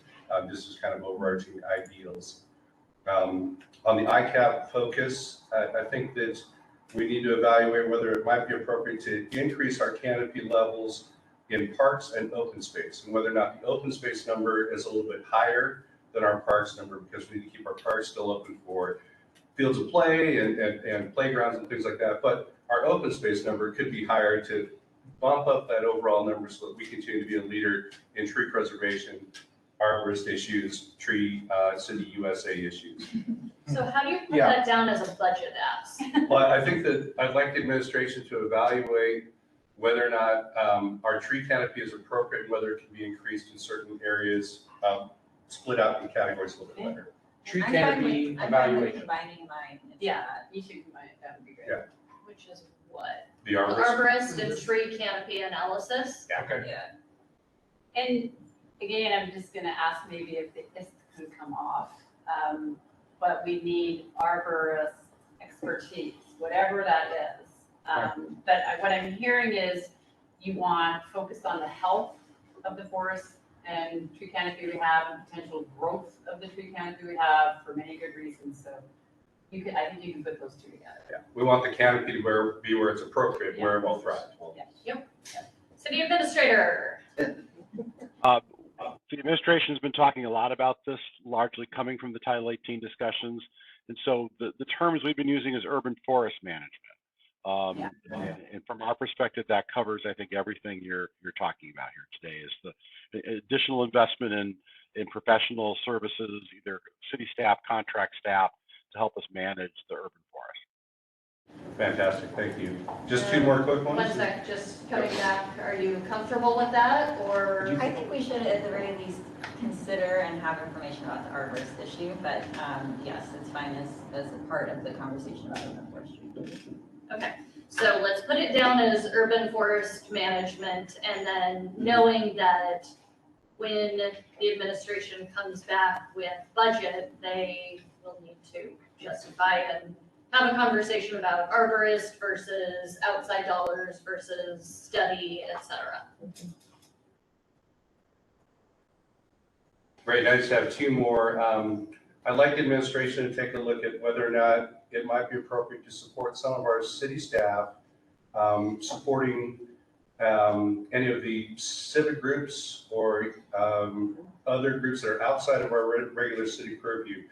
I'll kind of harken back to a day where we had a police standard when I was on council that encouraged a 35% community involvement kind of value, so that they were on the streets 35% of the time, not necessarily writing reports or making arrests or transporting people, but we're out on the streets talking to people and getting close to the community.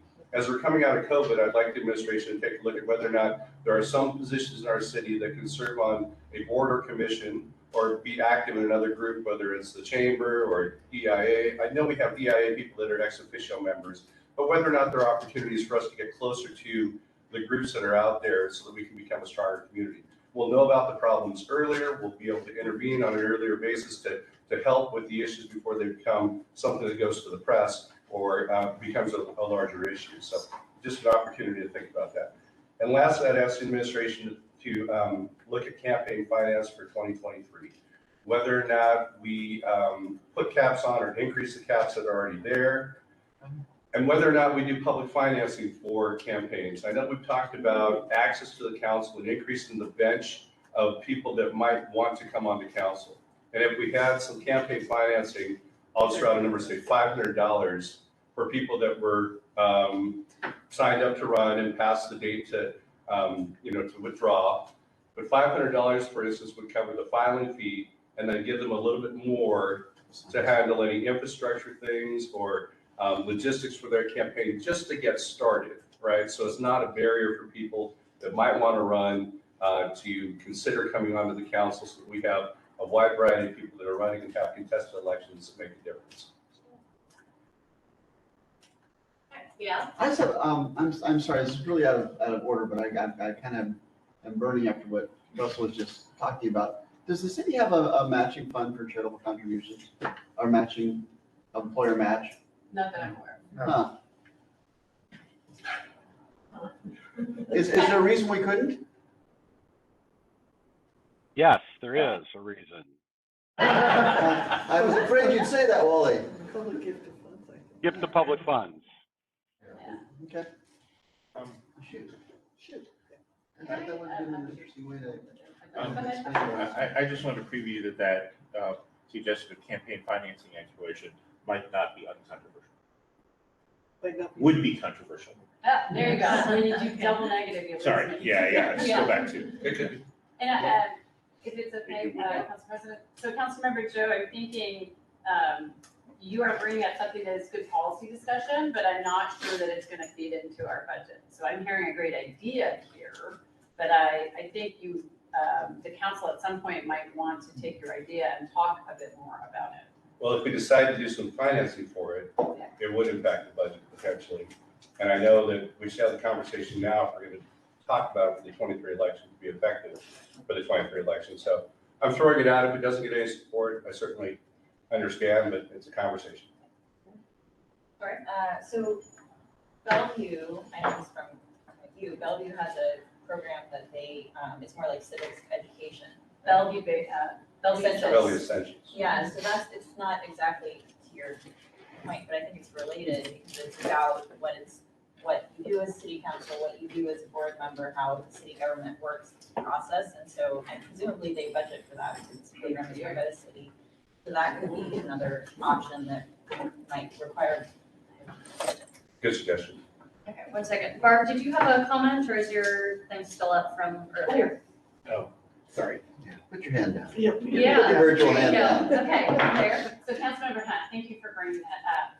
I'm currently working with a couple of residents on a volunteer Issaquah Essentials. We've just gotten all of the Bellevue material and they do have dedicated staff resources and it's quite an extensive course, but even as a community program, I'm thinking of doing this just like I did How to Run for Office. I'm thinking of launching a a version of an Issaquah Essentials. But if the council is interested in this, I wasn't going to use any city resources to do it. I was just going to use volunteers in the community. I think it's a great idea. I think it's a way that you offer opportunities to board and commission members to learn all of what the city does and to get students excited and to get residents excited. Bellevue does it to broaden their candidate pool.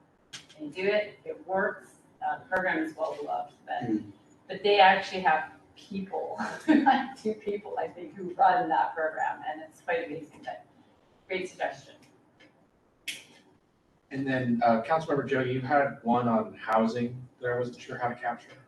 Yeah, I think that just keeping the ones that are up there are fine. I've just talked about letting our young people return to our city and letting seniors age in place should be kind of the overarching focus as we talk about attainable housing at all levels of expense. So there's one on the bottom that says add resources on housing. Yeah. I think that's the one to. It would just be a I was red gonna mark write plus added one. focus Yeah, since it's you're fine. specific, which is Yeah, nice. you can put notes underneath it. Okay, who haven't we heard from? Have we heard from everybody there? Okay, then I can go. Can I ask, the Yeah. one that Russell, I believe, added that had to do with the IPD? I can't read what's written there. 24/7, Behavioral health supports for law enforcement. that's law enforcement. Okay. I'll rewrite. We'll rewrite everything on Okay. other sheets as we're The doing markers, Yeah. Yeah, blame the marker then. Blame the marker. I haven't tried that one before. That's good. Yeah, my handwriting is great. I can see it, I'm probably the farthest away. Yeah. Well, I'm running into a problem, it's too big. Space for Lindsay and It's That's by basically design. the mirror Yeah. 20 Yeah, oh, we- it's mirror 24/7. We did that up for. Yeah. Yep. Okay, then I will go ahead and go. My first priority is the Title 18 backlog list, which I think, I think you can put there. I also have the Title 16 building code. So I want to make sure toward the idea of ICAP and just making sure that our built environment is better. We can start talking about the building code. Amir 24/7, the behavioral health item there, +1. And then the consolidated city hall up there, I kind of had that down as facility planning. And I know that's been mentioned elsewhere. Master facility. Yeah, plan. master facilities plan. So I wonder, do we want to combine those two? Yes, so get rid of city hall and put 2, don't get rid of city hall. Yeah, Get just rid get rid of of the line item there, Sitting on? and put 2 marks next to master facilities plan. So that. Are we, just a clarifying question on that for the administration, are we envisioning that what's going to Services, Safety and Parks, the review of our facilities and their assets will turn into a master facilities plan, or is that a separate thing that we're under consideration? That's a great question. Autumn's work that she's doing right now will feed into a master facilities plan that is a forward-looking plan that talks not about the staffing needs now, but the staffing needs in the future, so that we are planning ahead, and you can see that. City Hall, whatever City Hall looks like, where it is, what it looks like, is a piece of that plan. But the master facilities plan gives you the whole picture, and the goal is to be able to then bring forward a recommendation of that for City Hall. So it should be part and parcel. Okay. So I'll read this out before you write it down, but in the master mobility plan, policy 6.3 is partner with public agencies and or private companies to pilot new types of small scale transit services in neighborhoods that are not currently served by transit. I know we have, that is listed as major challenges in our work plan. And so I want to explore, hey, if we're not willing, or if Sound Transit isn't willing to take that on with us, what our opportunities are to do something that would serve our community. So in a way, it's like, that's already on our work plan list, but this is potentially a different level of investment in that area. Sorry, can you say a little bit more about that? What do you mean if Sound Transit's not willing to work with us? So Metro, yeah. So we just got in the Q2 reports that there are major challenges to that because they're really not willing to partner with us on that as a project. And so I think we need to potentially explore other ways of going about that, including with us paying for a service running or whatever that is. But it would be an entirely different level of funding than I think we had contemplated in the past. I'm having flashbacks to the conversation about a new city hall because this is a topic that has come up every couple of years for the last 12 years or longer. Yep. So, which is to say, you're probably right to say we should. Yeah, basically, I'm not willing to wait anymore. Bart. I totally agree. Clarification, are they unwilling or are they unable or are they just so difficult to reach that we don't get any response? A little bit of a nuance there. Yes, Andrea. Oh, Andrea, oh, good. Inside stuff, okay. Hi, just real quick, they are unwilling. So our partner for local transit options would be Metro. Right. And we have been trying to talk to them about a local transit shuttle option, and they said it's completely off their priority list. So they're putting that on hold. They don't know when they're going to consider such programs again.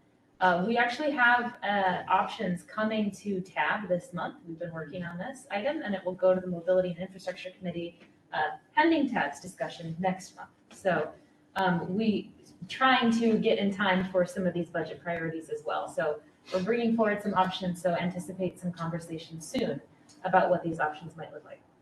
And I'm attending TAB, yes, this is, okay, this will be a good conversation to sit in on, thank you. So Andrea, what you're saying is I'm reading your mind and just giving you a +1 to anything that you were gonna include in the budget. Fantastic. Great. And then I've got 2 more. Neighborhood communications. I feel like we've fallen behind on that area, and so I don't know whether that needs to be additional staff. I know we used to have a neighborhood coordinator. Obviously, we've had a time period where a lot of things have gone virtual. We need to establish and kind of roll with that, but I feel like there's a lot more that we could be doing there that might require resources. And then some sort of transportation staff or whatever is needed to support the capital projects that we have on our ask list. So transportation staff, from my perspective, that's much different from the transportation demand management. This is transportation capital staff, just to make sure that we are staffed up, because we have run into problems where we've tried to ask to get things done and we've heard, hey, we have staffing issues. And so I just want a focus on that area. And that's my list. On to you, Zach. All right, well, cool. Okay. So some of these will be red marks, but the first one, I kind of got specific though within our particular plan. So I'll get through this and then I'll write the shorthand of it if it's not already there. So the first one, in going through the strategic plan, objective growth and development for potential actions A and B really call out to me. I would really like us to kind of begin. It's a whiteboarded, some of it is a whiteboarded issue, and I'll read them off in a second, but I don't think we have the ability to complete them, but in the very least to begin the process of investigating and evaluating best practices and emerging solutions, engaging with the community and assessing our future options. And these are around missing middle housing and near neighborhood businesses. So In particular, the budget priority here would be ensuring we have the resources and the staff or consultant capacity to begin this work, because I do think, in particular, the community engagement is going to be big around those issues. So it's strategic plan objective GD4, which is across the city. There are a variety of public amenities, housing types, educational and other services that contribute to a livable community. So potential action A is identify and implement code changes and activities to address neighborhood-based and community-wide gaps in amenities and services. So this is a goal I've been thinking about for a while in terms of some neighborhoods have incredible walkability to businesses and goods and services that support their lives, like dry cleaners. When I lived up in the Highlands, I was able to walk to my dry cleaners, walk to pick up food during the pandemic because it was right across the street, go to the movie theater every now and then. And when I grew up in South Cove, no such luxury existed. I had to walk or bike down Northwest Sammamish Road and avoid cars. So that's something that I'm really interested in starting to get in on, are what are the kinds of innovative practices that municipalities in the region and across the country are doing to address that. It also complements our climate action plan and our mobility action plan by eliminating single occupancy vehicle trips for small trips. So and then potential action B is to develop code amendments to address missing middle or other housing options. So again, this work is cited and supported in a lot of our planning documents, the Housing Strategy Work Plan Strategy 8, which is about housing diversity, and the Central Issaquah Plan, which references housing diversity and access to housing across income levels several times, and also our Climate Action Plan that in the implementation matrix TL 1.3, it's adopt codes prioritizing missing middle housing. So anyways, the kind of ask is to begin work on, and let me know if you think this fits somewhere. Maybe this does fit here. I think it does. Yeah, because the amenities is also whiteboarded. It is? Yep. Oh, Yeah. wonderful. Okay, good. I don't know why I said all that. Where did you think it would? Well, yeah, I mean, I wasn't sure when I was looking at it, because the housing diversity is in like at least 3 plans, like you said, so I also wasn't sure how to call it, but then I decided to put them all. This might be better because we reference it in a lot of our plans, but point in the same direction. And I think the administration, from at least nodding, understands kind of what we're getting at here from a budget X. Okay, so that's that one. The next is, and I'm kind of surprised that this wasn't brought up yet, although I suppose this fits into it. So strategic plan objective mobility 3, potential action A is to develop a citywide transit plan that includes lessons learned from case studies on stationary planning. The mobility master plan also goes a little bit further to say develop and adopt a transit master plan that defines transit policies, transit routes, and streets where transit should be prioritized, key locations to serve transit, and transit projects and programs to be led by the city of Issaquah. I wanted quick clarification that those are the same action because they're kind of called out differently. Okay. So then this is a top priority for improvement in the 2021 community survey, getting around by public transit. So the budget priority here would be to make sure that we have the staff resources. Right now in the planning calendar, it's listed on December 31st, which I think is where we put things where we're not sure yet where it's going to fit in. So just making sure that it will that will complete the work by the end of 2024, which I think is described in the work plan. So Do you want to put it down as transit master plan? yeah, I'll do that. I think it's related to MMP. I think it is, but I think This is something. Because it does feel like in the transit master plan, you call out underserved neighborhoods. But this is more, if you're talking about action, as opposed to planning for action in the upcoming budget, those might be different. so. You feel like we need a transit master plan more than what we have in the mobility master plan, is kind of the call out there. Well, the intents around both plans are different, right? So the transit master plan we would use to be able to highlight where the areas service and needs are for transit as different and more focused than mobility, and I'll let Andrea. Yep, Andrea, then Victoria. I think Deputy Council President has it exactly correct. So the transit master plan, transit plan is actually something that we're finalizing the contract on right now. So we are getting that work started this year, and some of that work will help inform the CIP-TIP project list next year. So continued support of the transit plan would be great for next year, so we can finish that out in accordance with the work plan. But it is different, it's more specific than the master mobility plan, and talks about how we can ready ourselves for the light rail station, what are the actions that we can do, what are the investments we need to make for getting ourselves ready for light rail and providing connections to light rail, and then all of the transit service improvements we can make in addition to that. So that's really the focus of the transit plan. So maybe we leave it separate? Yeah. Is that what you're thinking? Okay. Transit master plan. All right, so the next thing might also be a whiteboard issue then. So the climate action plan, TL 1.1 talks about incentivizing dense mixed use and transit oriented development. And part of the considerations there is evaluating parking minimums and on-street parking needs. So I think that's this one, right? So I can't double mark it. That's there, but I'm really just interested in, again, us exploring what best practices are and evaluating what are options and connecting with the community, because that's going to take time and money. That include parking, did you say? Yeah. Oh, okay, thank you. Human Services Strategic Plan. What did I? Oh, okay. So in the Human Services Strategic Plan, this gets really specific. Focus Area 3, Strategic Approach 3B, Strategic Action 3.7C. And I'm only listing this out, so if staff are going back and looking at plans, they can find it.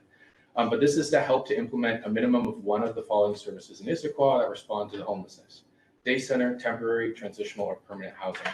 So one of the strategic actions is to advocate and work with local and regional partners to create a minimum of one housing program, either temporary, transitional, or permanent, for individuals who are experiencing homelessness in Issaquah.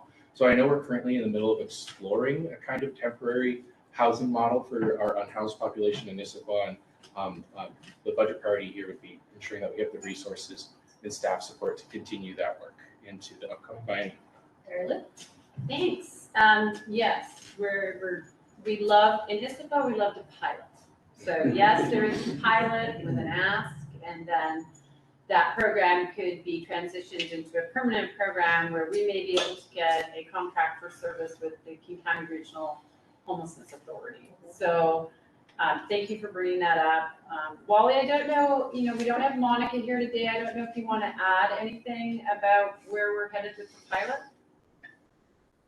Only that we've been to committee, we have a plan, we have the dollars that are necessary, we have a funding source. So I think we feel really confident that as long as the council, from a policy perspective, is in agreement, that we have a plan and funding to move forward.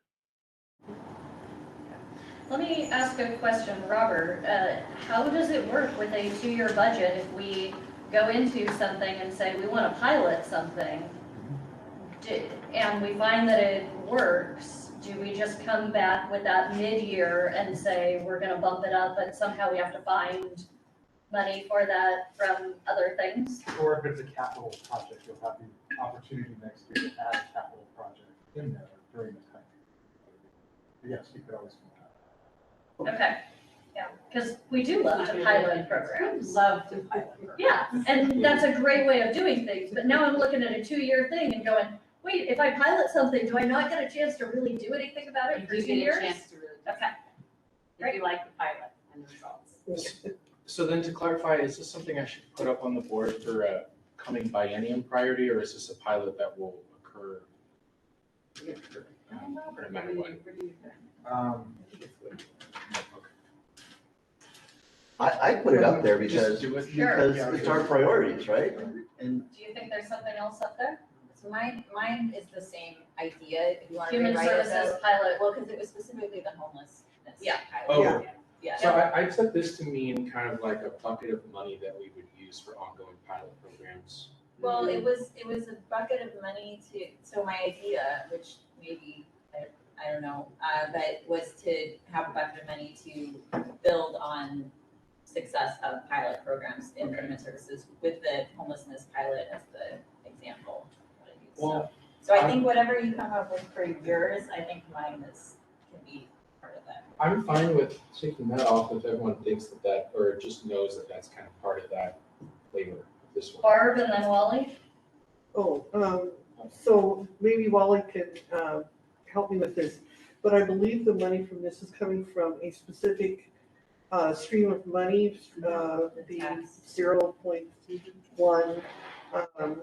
Yeah, so while, The 110% sales tax that the city of Issaquah has retained is the funding source. And so that is a multi-million-dollar funding source. Susie has the precise number, because I always seem to get it wrong. But there is sufficient money being generated from that sales tax to pursue the pilot as a more permanent program, or as Councilmember Hunn's indicating, if there's other options or other programmatic opportunities, there's funding there as well. I also just want to chime in and say, if the King County Regional Homeless Authority believes that this is a great contract for service, I would propose that we get the contract, use their funding, and you repurpose this money for other initiatives that you're interested in. Yeah. Okay. Okay. What else? All right, I've got kind of now a list of things that I haven't really thought that deeply about. Some of them are up here though. So Councilmember Marks is absolutely right. You know, we have a strategic plan objective that we recently created last year around public safety resources that meet community needs, but we don't have any potential actions listed under these. I think these are interesting and worth exploring. And I think, as was said earlier, that the crime analyst will come up with some data that might lead us to some potential actions. Same with the data on the property crime metric. This is something we should definitely explore creating. I think that's a great idea. So put a +1 by it. Thank you. There we go. I'll do that. Yeah. All right. What else?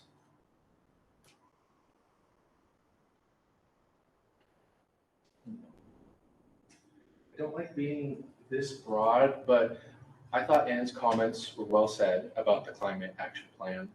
And I think it is up to, I've listed a couple priorities from the climate action plan that are important. And I think there are a couple that have been laid out on the table that are important. But to Ann's point, and the point of others, I think it's really important for us to try to get a sense of what's it going to take to implement the plan in the timeline that is currently set out. So short-term actions by the end of next year are envisioned to be complete, and I'm not sure if we're on track to do that. So I started thinking about, do we need resources to have a work plan of the ICAP that says if we're on track, and then a description of why that is, that might inform whether or not we need staff or consultant resources beyond what we currently have. Is that sort of akin to accelerate ICAP implementation? I think so. And then just to reiterate that, again, I don't like being this broad, but it's important because if we're able to actually meet our timeline of the climate action plan, I think that will be a signal to the region to act more aggressively on climate, because I feel like people adopt plans and then don't necessarily meet the timelines all the time. So if we're able to do that, that is a beacon of progress, right? Another thing, I might be alone on this, but the new solid waste contract rates are going to be quite of a shock to our residents. I do think that we need to create a runway somehow. So I'm going to add that. It didn't seem like there was a lot of support on that idea, but a runway of like a couple years, I think, is important for us to, at the very least, consider. So solid waste, runway, And completely illegible. by runway, are you suggesting that we supplement the cost to our citizens out of sustainability fund? Or sustainability fund, general fund, and just, yeah, whatever tools are available to us to consider, and then we can kind of discuss with or the administration can kind of think about the scope of that support as well. But I think it should be an aspect of our budget discussions, our upcoming budget discussions. With that, I had an interesting conversation with someone just yesterday about potentially adding funding in the budget for a new water, sewer, and stormwater rate study to just keep it in the budget just in case inflation drives up a need to redo that study. So wanted to put that in there, but maybe I don't. Maybe that's something the administration is already considering and doesn't need to be a priority. One second, Victoria? Well, so you said water, sewer, right? Yeah. So I'm on the regional water quality, committee and the sewer rate, I know, is expected to really increase a lot. Yeah. But the drivers of that are not within the city's purview, that there's not very much that the city would be able to do unless it's something like a rebate. So I guess I'm just wondering, I don't know that a study, I guess I'm wondering, first of all, is it really all of those things that you would want studied, and then there's limited actions on some of these. Yeah, well, by the study, I mean, our expenses might be much more than what we've planned in the current 5-year rate analysis. So if inflation continues to go up, we might need to reevaluate how we're approaching those needs, because those aren't funded by anything except for water revenues, right? So let me ask a question. Is this just specific to water and sewer, or is this more of do we need to do a mid-biennium inflation analysis of our rates for things? So it's things like recreation, our permit costs, all of the things that we charge. Does that get toward the idea? I think that's an interesting thought, but yeah, go ahead. Oh. Wally. Hopefully before we end today, we can talk at the end more about inflation. And, this is really uncharted territory for us for many number of years. I think it's going to become something we just do. There will be, drivers on a whole variety of levels. Those things like classes. If all of a sudden we discover no one's taking our classes because they cost too much, that's going to be an impact for that. If the council, from a policy perspective, wants to be thoughtful about fees and charges, water, sewer, anything else, we can do that. So I think that's going to be part of our normal operating, that we'll continue to keep the council apprised. And as we would do the mid-biennium check-in with you a year from now, I think that's just going to be part of our standard procedure. So certainly the council could prioritize it, but I think I can safely say the administration will be doing it anyway. Okay, great. You want to just? I'm okay removing that then. If that, Director Moon, did you have anything you wanted to add, or is that? No. You're here. Okay. All right. Neighborhood engagement, ditto. I think that's something that we should consider if we're in a good place to be able to consider what kind of support that needs. I think that since we lost that worker, it has been well taken care of though, but in terms of what are we envisioning community engagement to be, we talk about that quite a bit, and that might need some staff support, or perhaps training across departments in terms of how to communicate with the community. But Mayor Polly, did you have I'm just going to use the word pilot again. You guys piloted your first community listening session, which was great. And there are neighborhoods that are going to request you do that as well. So I think we should have some conversations about what it is that you expect as well, because I think we have a couple of events coming up, National Night Out and Concerts in the Green, that council's attending as well. So it may be something different than what we were doing in the past. But I really appreciate your efforts to try the listening sessions and to be showing up at these community events. I think that's awesome. Anyway, it may look different than it was, but you definitely have been trying some great things lately. City Administrator. And just to remind the City Council, in this budget for 22, you added one full-time position to communications to do precisely what you've requested. So we now have a full-time communications manager who is not spread among other responsibilities and additional support staff there. So we're doing what we need to do, plus Autumn's still managing the whole shoot and match. So I think we're feeling very comfortable, but again, we're still coming out of the pandemic. Well, we're really not coming out of the pandemic. But things remain fluid. But I think we're feeling comfortable with the resources. We just need to continue to see what the world throws at us and act accordingly. All right, well said. I'll leave it up there though, but that's a good point. And then the last thing that I had was based on what City Administrator Balkowitz had said earlier about performance measurement staff support. I thought that was really interesting. And I know that was already up here. Was it this one? Yes, Councilor Ray? that's the one. Ditto. And those are my operating priorities. Okay, so before we break for lunch, what I would ideally like to get out is, are any of these things similar? Do they need to come together? Do we need to consolidate anything so that while I'm eating, I can spend lunch writing down on the sheet so that we can go into voting next session? I have a process question. Yes. Is there an opportunity to, now that it's all up there, to sort of opine about what we see, putting it all together and whatnot, separate from the block and tackling of combining things, but to comment towards the overall picture?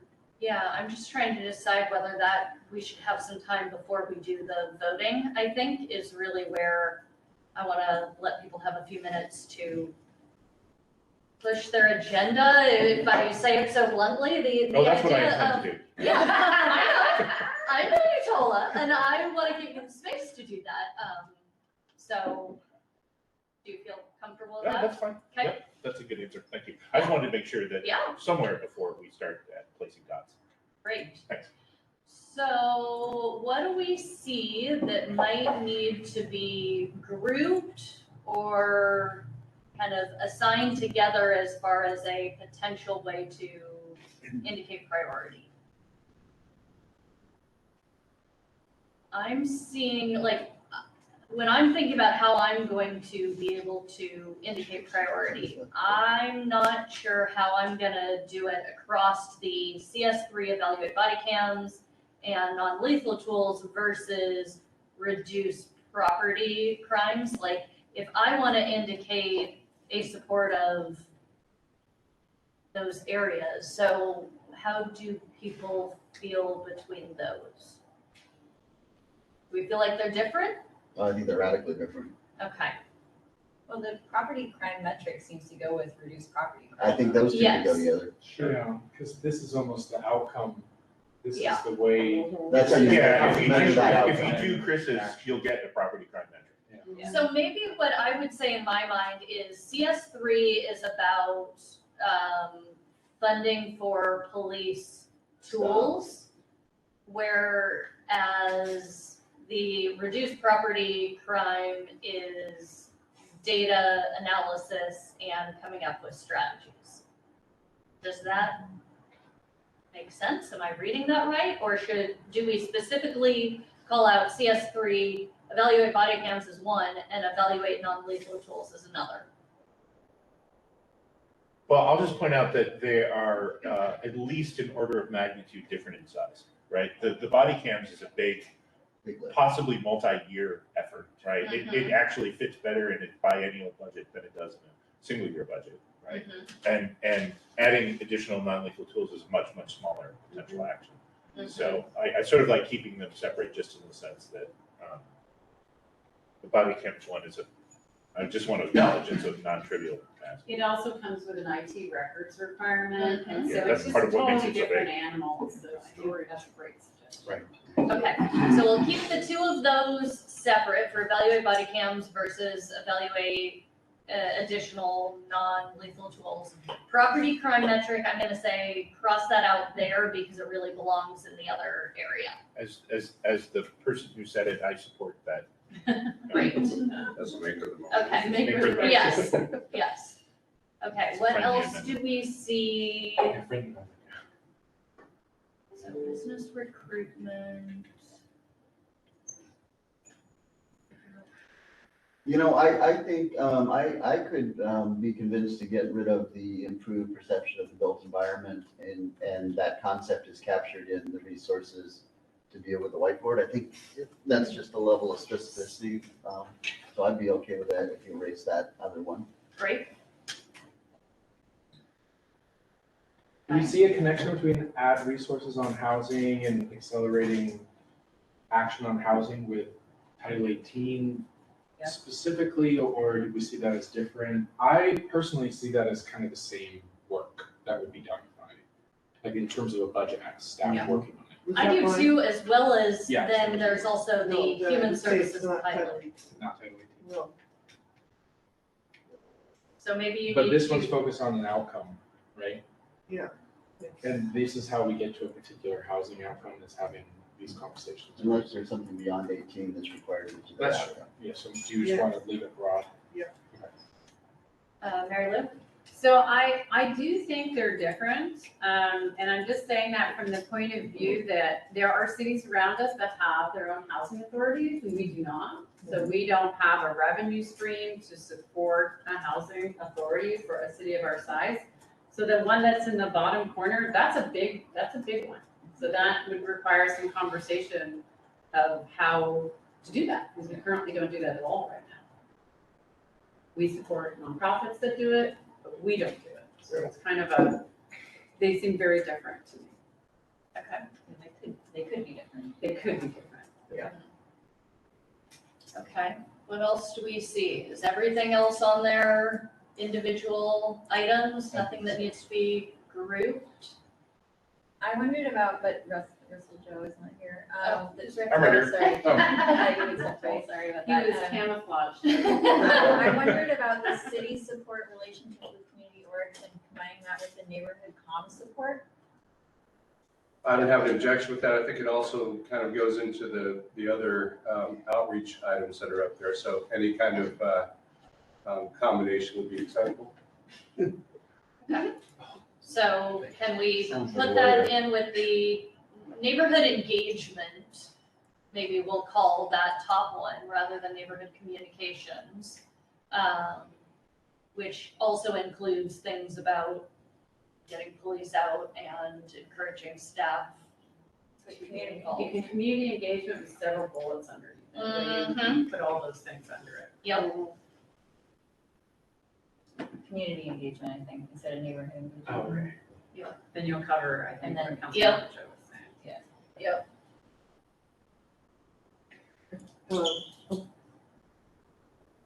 Yes.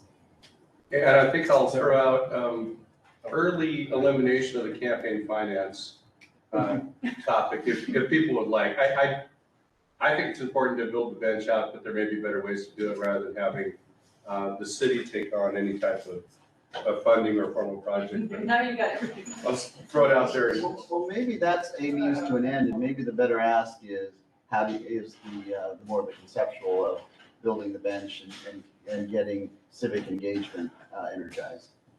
Does it fit then better under another category out there for civic engagement that we're building interest in boards and commissions and involvement in our civic process?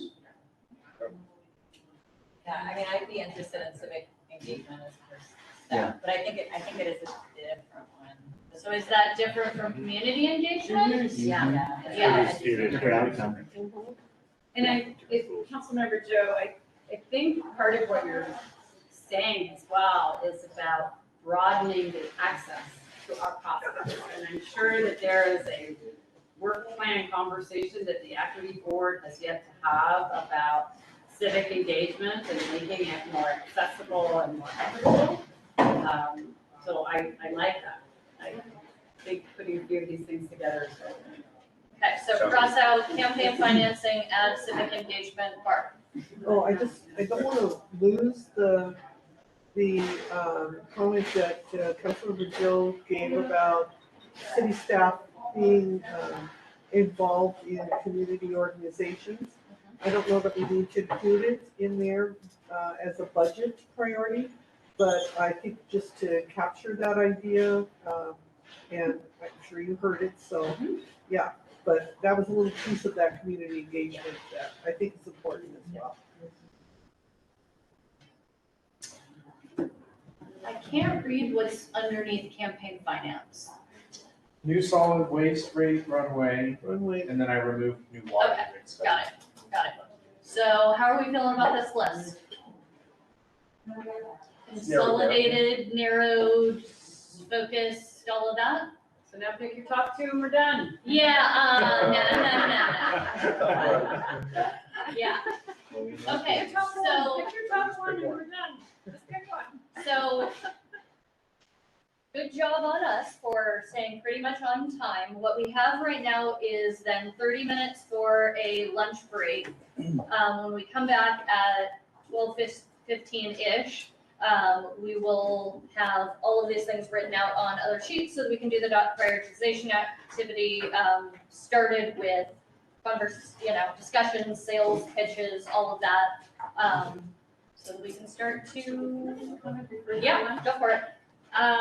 This has probably been one of the most enjoyable retreats that I've ever been to. And the reason why, it's something that Councilmember Ray kept harping on when we were doing the strategic plan was like, but are we really going to use it? Like, are we really going to buy into that this is a framework that we can go forward with, that we can talk about budget, that we can prioritize? And wow, you are totally doing it today. Just by everybody's homework that you did, you came to the table with lots of ideas that really were born out of community engagement. So this to me, before you get into your one dot that you're allowed to place up there, this has been very, very good conversation. And so, Councilmember Ray, I think we got there. I think the strategic plan is a living document, and that you guys are using it exactly how the best effective way they can. So great conversation. Great. You're free for 30 minutes. Food's in there. Okay, keeping us on schedule, being the main person bringing us back. But so the next part of our conversation is about kind of the dot prioritization activity, the output discussion. So from our initial set of lists, we had 16 total projects for capital priorities and 24 priorities for operations that our clerk is working on putting around the grouping. We are going to give people about 1/3 of the number in dots. So you're going to get 6 dots for the capital priorities, 8 dots for the operations priorities. We're going to do capital first. So I'll give everybody an opportunity to kind of talk through, hey, this is what's I think is important for capitals and why we should focus on that area. We're going to try and keep it short and quick. Barb has to get out of here at 12:30. So I want to make sure we get both sets of dots done before that point, and then we can have kind of the output conversation. We're going to pass these around while everybody's doing their spiel. Take one color, and let's see, do we have 7 colors, Chris? Okay, I'll look at it. So capital. Wait, before you start, process question. These don't appear to have, we had the plus ones during the Correct. conversation. No, because we're just gonna do it with dots? Okay. exactly. All right. Well, I thought you were Exactly. gonna ask the other question, which is, Multiple can dots or totally single use dots? all of his dots. Thing that you want to do. That question always gets. How does everybody feel about that? 6 Yeah. dots, or like for individuals, or fantastic. Yeah. You should be able to use multiple dots. Yeah. I was gonna say the opposite. Okay. How many say you can put as many dots as you want? Well, up to like 3 dots. Oh, he's trying to borrow. I would be open to. There's a politician. He's open to it. 2 or 3? 3. 3? Half your dots? Half your dots. Yeah. Well, then on the operations, you're gonna have 8 dots. Right. Half your dots. Then up to 4. I'm fine with 3. Yeah, that's fine. Okay. Sounds good. Okay, so capital. What do people want to talk about for a few minutes before we go into voting? Anybody want to sell stuff? Yes, go for it. Well, So I think community resiliency and recovering from the last couple of years is very important. And so just want to pitch one more time the idea of setting up a college fund so that all beautiful parks projects can go to college. And I think that that would be the green necklace investment.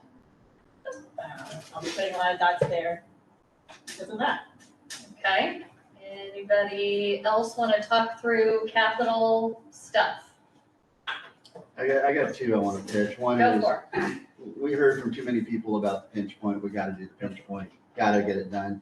And then we don't talk enough about the retaining wall on Black Nugget Road, and we got to get it done. We're just kicking the can down the road. So both are expensive projects, but both need to be funded.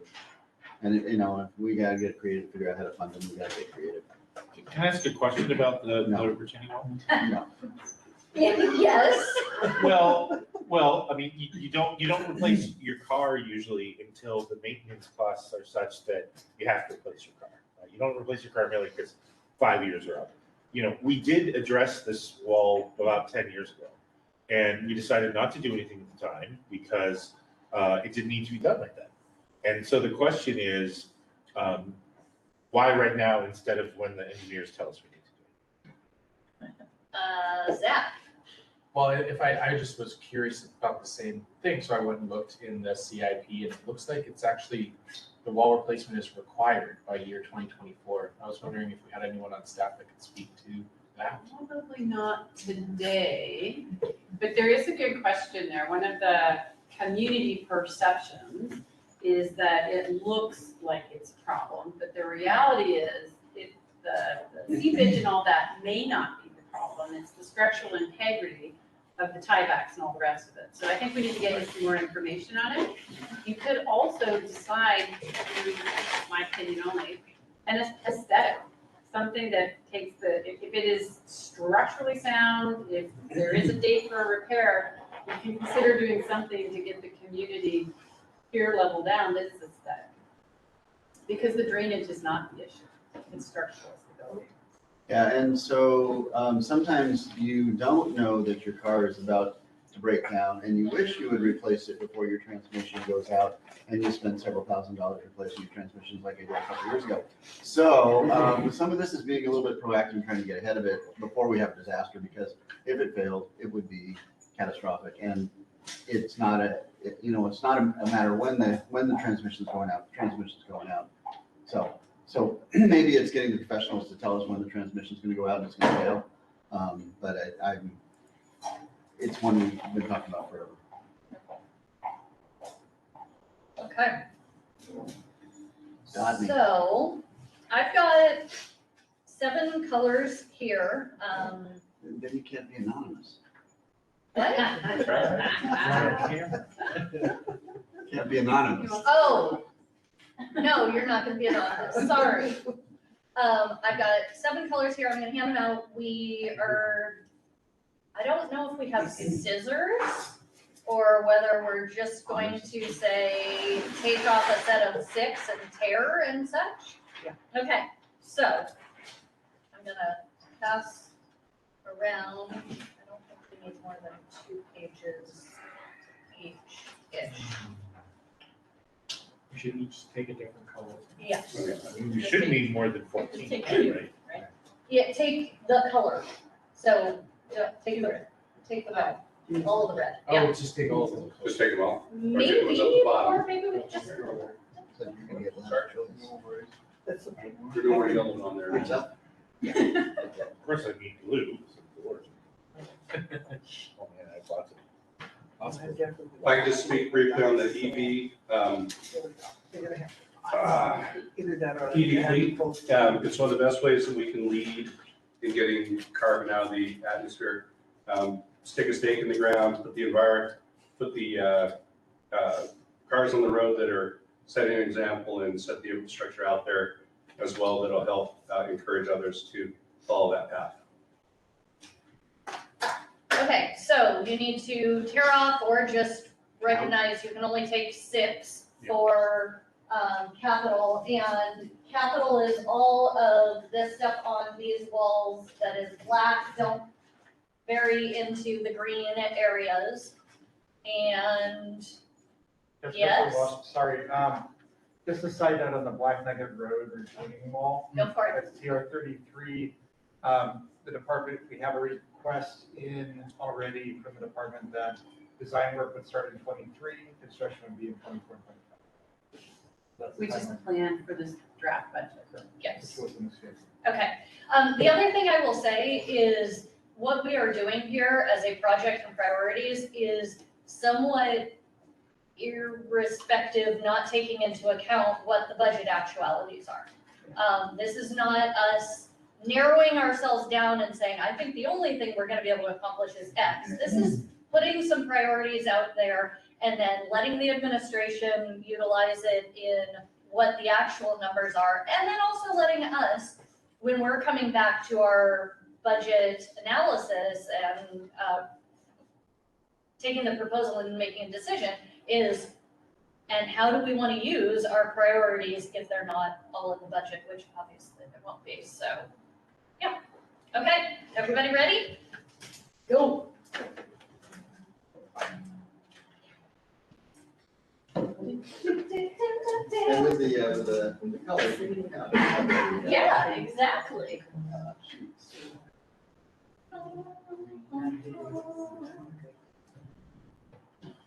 You would remember.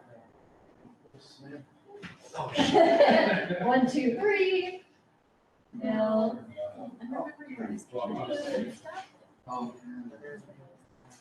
Was it Swedish at least once or twice? Mhm. We did it twice. That's when I was there. Where's the facilitator? That was great. It was really good exposure for the actual level. Yeah. Levels down. And I still use that in Over. It still comes in handy. Well, Okay. Because we put a word out for out, you know, yeah. So last night, the person who did our barbecue. You put it up here. The guy from yesterday. Oh, no. Don't tear, take care of our He's stuff, okay, right? but. Chris, once again, we are finding ourselves very much in alignment. Remember that from strategic plan. So. The only thing about this that's a little odd is I drove by and stuff, drove by. When you saw it, yeah. Well, that's how we know. So, yeah, I'm pretty sure it's that. That's the same guy. Okay, so this is. So, Molly and I was late today. I was like,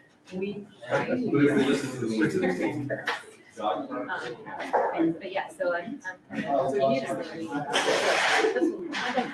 So Lindsay, can you start on, or you wanna wait on? No, we're gonna wait. Okay. Just. Time is up. Yeah, you know.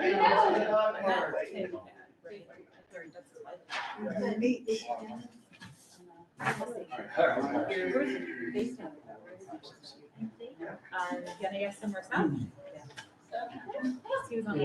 I don't know. Okay, I'm gonna call everybody back so that everybody's got a chance to put their 6 up, right? Yep. Okay, fantastic. So what I'm gonna do is a real quick read through. Hey, guys, come on. I'm gonna do a real quick read through, so that it's heard on community and all of that. We'll also take pictures. But the next thing we need to start thinking about is, are there some natural groupings? And the way that I think Zach and I had figured it was the bottom grouping is 0 to 1. And then we need to figure out where that match point is. So think about all that. I'm going through. So we've got TR 004, the 12th Avenue, SR 900, 0 votes. FC 027, new fire station, 3. Street lighting, 0. ICAP solar on the community center roof, 0. ICAP electric fleet, we have 4. WT 015, water main, 0. ST 009, Squaw Valley Park, 0. PK 032, hillside acquisition, 0. PK 018, dog park, 2. TK 033, Black Nugget retaining wall, 2. We've got TK TR 028 Northwest Sammamish Pinch Point, 1, 2, 3, 4, 5, 6, 7, 8. TK 003 TR. 10th and 12th Avenue I-90 crossing, 2. TR 030 and 054, the concrete and pavement management programs, we've got 4 votes. PK 031 Hillside Park, we've got 2 votes. Squawk Mountain Uphill Sidewalk, 4 votes. And then the Green Necklace, including the Creek Corridor, Valley Trail Acquisition, and Tibbetts Creek Trail and Rainier Trail, we've got 11 votes. Okay, so it is 12:35. I'm gonna wait on this ranking, and we're gonna say we have 8 votes to put on the operations side to give Barb a chance to do that, and then we'll come back to kind of where we see the things. Yes. Can we put 4 on one? Or what do we? I think you said 3. Is it 3? Yeah, 3 we on said 1, three. 3 on 3 on 1. I know we're tight on time. You have Yeah. a chance to talk Go for it. about this a little. So I just want to mention, 6 months ago, we said public safety was going to be one of our priorities for the year. And we don't have a lot here. I mean, we have a lot. We also said human services, right? Public safety, human services. We have a lot for human services. We don't have much on the public safety side. And although, the IPD and the chief and the mayor's office has done an amazing job in turning that ship around, we still have a lot to do. I'm not saying that the things that we have here are necessarily the best. I mean, I like Chris's goal-oriented version of it. I really think that I would like people to consider this evaluation of the cameras. The IPD officers have told me it's a good thing. Civil libertarians think it's a good thing. It's very expensive. It isn't saying that we're going to do it, but it's saying we would, seriously ask the administration to seriously look at it. I think it would send another signal to the officers that we are not done supporting them, that we are going to have an ongoing support for them. So that's fine. Barb. So I just wanted to say additional things about the additional housing resources. Again, this is a really important, I think it's a one of those root causes that we need to address in terms of a whole range of issues in our community. Mayor Polly's comment about housing authority. I was reading a great article about Ellensburg. Little Ellensburg has a housing authority. They have invested in affordable housing units, but we're not there yet because we don't have the data driving it. We don't have the policy in place and all of that. And so I would love to see us have more personnel resources in that area. So I'm gonna put my dots there. And no more than 3. But no more than 3, Yeah. yes. Hey, I'm gonna do a pitch for data analysis capability because I look at almost everything up here, and if we do data analysis and we align to that data analysis and we learn from our data, we're gonna move the needle on almost all of these. So it's the great foundational activity that I think it's the gift that will keep on giving. Can I ask what is SPSE1? SE1's the public safety, that's CS3. Go check.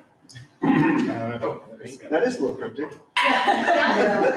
And then also Sorry, the that's MFP. Oh, business recruitment study? Yeah. And need a metric, so that's biz recruitment study. which is a Okay, so we need to write that down, and then Yeah. also MFP policy 6.3 is local transit. So we need to be able to know what that is.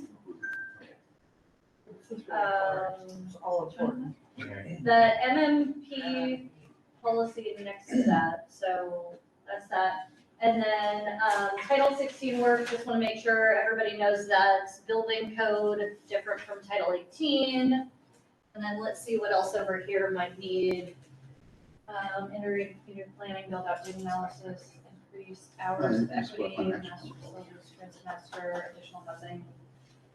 Body cams, non-replicables, accelerate ICAP, new solid waste runway. Okay, do all of those, what do we got? Did you read body cams over there? Yeah, body cams, we've got it twice, so, yeah. Well, we cross said out. we wanted body cam separate from the. Oh, yeah, so So put, just make that one, scratch out that, and then scratch out body cams. Yes.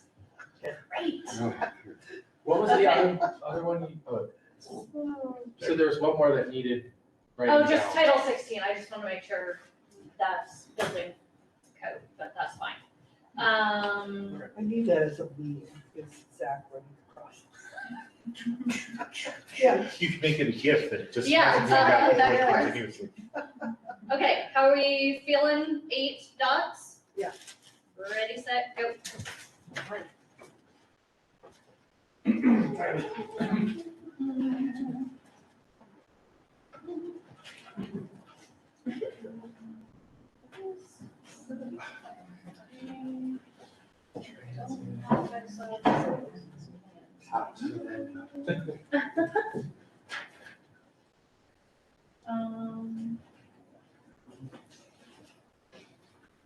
Master facilities plan, there we go. Oh, shoot. Yeah.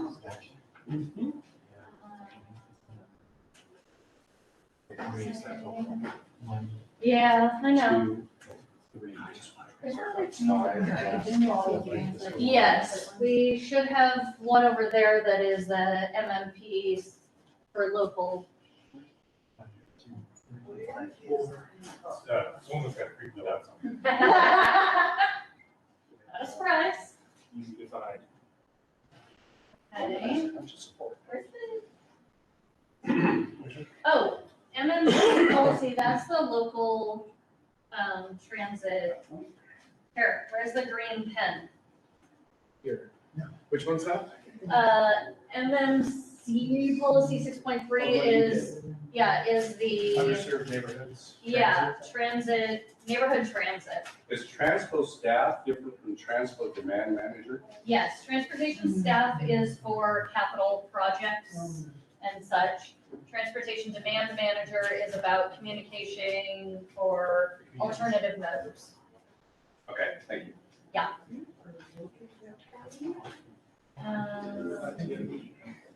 Yeah.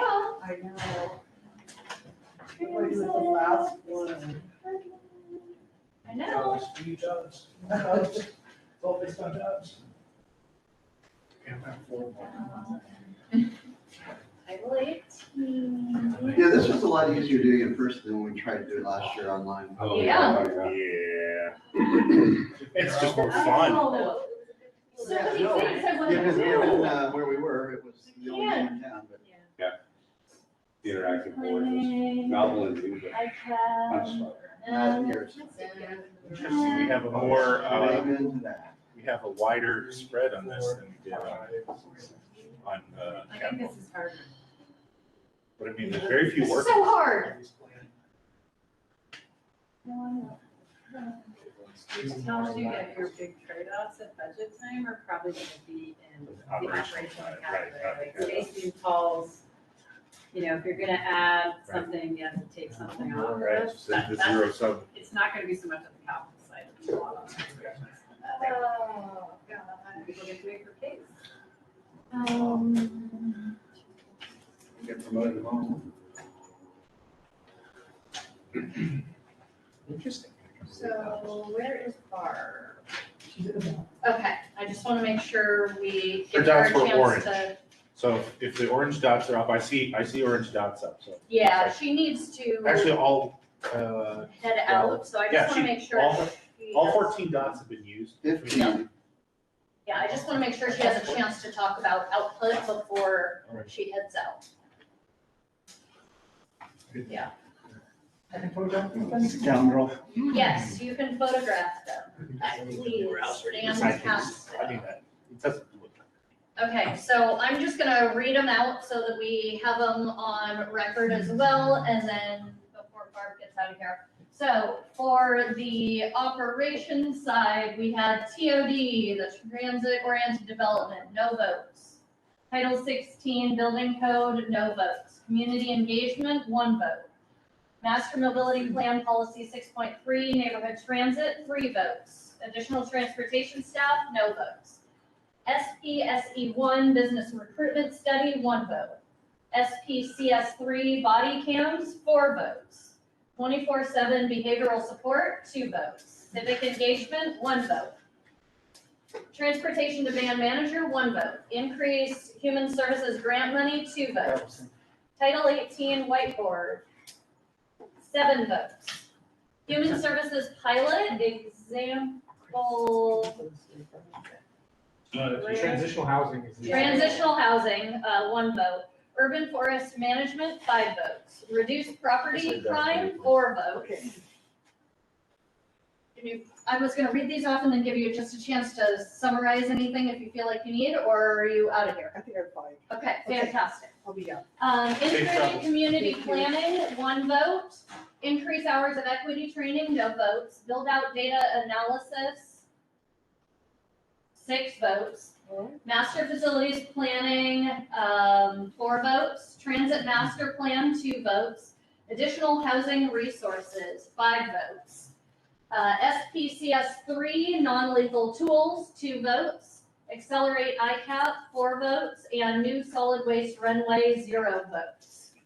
Okay, so we will obviously take pictures of that and have that included in the, This is a great meeting. Thank you so much. Minutes. We'll see you guys. Have fun. Okay. Bye-bye. Okay, so the next part of this is really about, hey, how do we decide what we want to create as an output out of this, and where are those lines? So there's a few different ways that we can look at this. We can give this just as it is to the administration and to ourselves and use the votes as just a 1 to 16 ranking type of thing.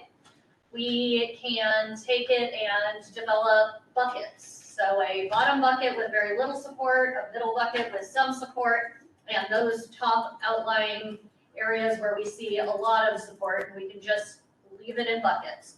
Or we can decide, hey, we really want to be strongly supportive of 2, 3, 4 items for each of these categories and be able to communicate that in a ranked order to the administration. And we might take that top bucket and really further say, okay, between those, we're going to take what rose to the top and be able to say, this is the council's top priority beyond even what are out on the dots. Tola. I would like to suggest something in previous years, maybe in an adaptation of something that worked in previous years. There was a time where what we would do is the council would ask for something. Administration would come back with a sort of a clarification sheet, right? And it's like, okay, this is what we think we're hearing. This is what we think the effort is involved from a budget standpoint. So what I would suggest is that we consider having a threshold and saying above that threshold, we ask the administration to come back with a 1-pager on each. Hypothetically, we get that far enough ahead of the budget process that we could review it, and if we had further questions, we would arrive at budget with those spec sheets in good shape so that we could discuss whether it would be a good or bad or a different thing to put on the budget. Wally. I don't know that you need to put yourself through that pain. From what I've heard, is very consistent with the administration's thinking nearly on every topic. So I think we're going to be able to deliver most everything you're asking for. I really just have one question in my mind on prioritization, and that's the Title 18 whiteboard. Because there are lots of projects there. They vary widely in cost, and I think those lend themselves to the kind of analysis that Councilmember Martz was just talking to. And so I think the question for the group, Council President, this afternoon is, do you want to spend some time talking about the Title 18 projects now? Should we put that on for a study session, or a committee of the whole rather, between now and the budget comes out, with that kind of, here's what we're thinking is on some of the costs, but the rest that you have put out there is very much in line with the presentation that's in your packet, the administration's priorities. So we think we can accomplish much of what you've already identified today without having further prioritization. Yeah, I mean, I was predicating my suggestion that the administration was going to want to at least, try to bound things, or that there were things here that they want to push back on it. And if there's not, then yeah, you need to do what you don't need to do. Zach, before going to you, I think, Victoria, did you have something on the Title 18? Yeah, well, I think my suggestion on that would be to have a separate either committee, study session or committee of the whole, because I think it would be helpful, especially I'm in the Planning Development Environment Committee, so I've seen the whiteboard we discussed in that committee recently, but for other council members, I think it would be helpful for them to have some time to process that list and look through it and, then go into that prepared. So that would be my suggestion, because I think that's more fair to especially to the council members that aren't in that committee. Okay. Zach? I'll ditto that, by the way. I was gonna say that was a really good idea, that maybe we should pursue a committee of the whole meeting on that topic. I am gonna advocate that we do some form of prioritization here. Whether or not we rank might not be necessary.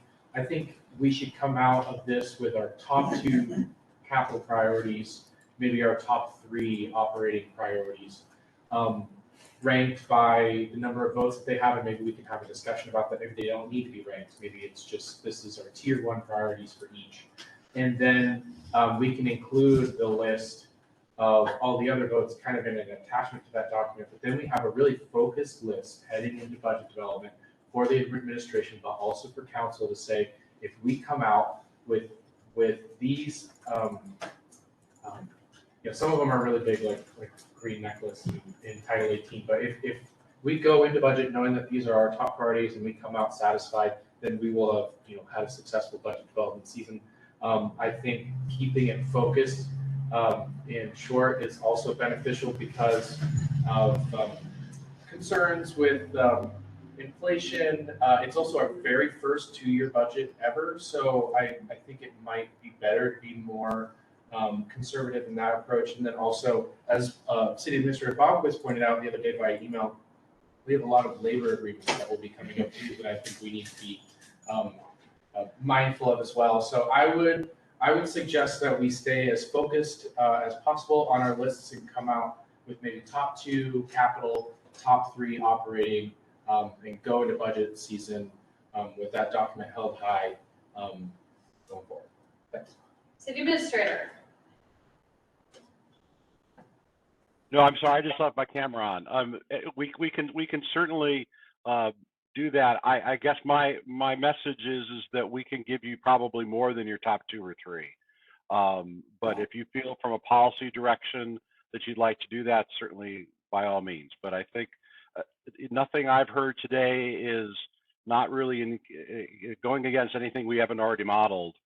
But whatever the council's pleasure. Yes, and then Russell. Okay. So that's great. That's great to hear you've already said that. So then I guess the question for council is, if we go with top 2 or top 3, it might be our, thought as public policy makers that we want additional investment than whatever the proposal is in those ones. And because those are our top priorities, we might need to move buckets around and prioritize a specific priority. But I don't necessarily think that's the direction we need to go, but maybe that's a conversation we can have along this process as well. Well, and I think that some cities might have to do that, but I don't think that we do. I think that the council and the administration are working very collaboratively. I don't know. I don't know that the community is looking for something different. I think the community is just looking to get it done. The projects that are the priorities, the operational initiatives. So, I think the council's been very loud and clear today about what you want to see done. Many of the projects, especially on the capital side, you were loud and clear last year on. So they're already in the pipeline. So I really think it's a function of time, Council President, of how much more time you'd like to further refine what you've already identified as priorities. Okay, Russell. I would support Deputy President, Council Member Hall's comments. I would like us to do 3 at the top, just for a couple of reasons. One, we're unsure what the pandemic is going to bring, and if we end up having a new wave, we know that at least we're gonna shoot for these three. If something else happens, it kind of gives us a little bit of a focus. Also, when we're out in the community talking about what we're doing, it's hard for us to talk about 7 or 8 projects, but it's easy for us to talk about the top 3 that we're focused on. And so people can hold us accountable, people can hold the administration accountable for what we're saying we're gonna do and then getting it done. If we get more than that done at the end of the year, that's kudos to us, and that gives us extra talking points. But at least the community knows exactly what we're trying to focus on and what we're going for in getting it done. So there's a communication aspect to it as well. Now, the administration can get all those things done, that's fantastic, and that gives us bragging rights. But focusing on the top 3 or 4, whatever number we choose, just helps us kind of focus the conversation with the community when we're out there talking, and gives both sides, the administration and the council, the accountability that we need as elected and guardians of the city, so to speak. Okay, so when I'm looking through this list, I think capital's really easy to kind of bucket. If I'm looking at it, we have 2 that stand out with 11 and 8 votes, which is the Green Necklace and the Northwest Sammamish Pinch Point. The next number of votes underneath that is 4 votes. So I think we can very clearly say those are top 2 priorities. And then we've got a grouping in there of 8 other priorities that are between 2 and 4 votes. And then 6 priorities with no votes. So do we feel like we need to take Northwest Sammamish and Green Necklace and rank those, or do we feel good with those 3 sets of buckets? Victoria? Well, I was just gonna say earlier, so the ones that didn't get any votes, they were originally on someone's Yes. list of your priorities. So they're still Yes. important to us. They're just the lowest ranked ones, but no votes doesn't mean that somebody didn't choose it initially. And then on your question, they're different because the pinch point is already in the pipeline. And so I think supporting that is different. And that was one of our top priorities last year as well. So the one that kind of is the emerging new priority would be Green Necklace, but that puts them on different lanes, I think. So I don't know that we need to rank them. They're just different. Both important, but different. So I would say I like your grouping, basically. I think that's enough. Okay, anybody think we need to do more than that? I mean, I might suggest that I'm probably coming out of this meeting with what Wally said, feeling excited and sort of expecting to see something related to the stuff that's between 2 and 4. And so if there's things that are in the 2 to 4 range that you all don't intend to present in the budget, it would be great to hear that ahead of time. Yeah. We could rank, or we could Yeah. just have a conversation rather than waiting until we have a budget. Yeah, okay. Does that sound good to the administration to look over that mid-tier list of 2 to 4? And if it's not something that you feel you can accomplish, being able to explain and we can have dialogue about? Certainly. You know, I think the Green Necklace project's always a challenge because there's property acquisition involved. And so, you know, we're going to have to come up with a process that, one, we have staff to aggressively go after property which perhaps is not for sale, as well as have proceeds to purchase. And so I think that's, you know, one of the questions ultimately for the council will be what is the bucket of funds for proceeds to purchase? You know, every time a property has become available, we've had money because we have been putting money aside. That hasn't been an issue.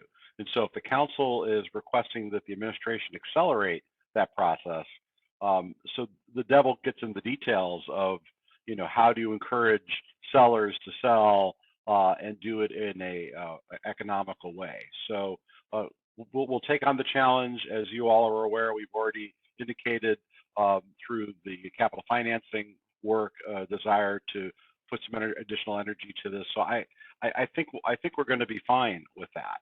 Nothing else that I think everything else that's on the list, and Autumn, Andrea, Robert, please correct me if I'm wrong.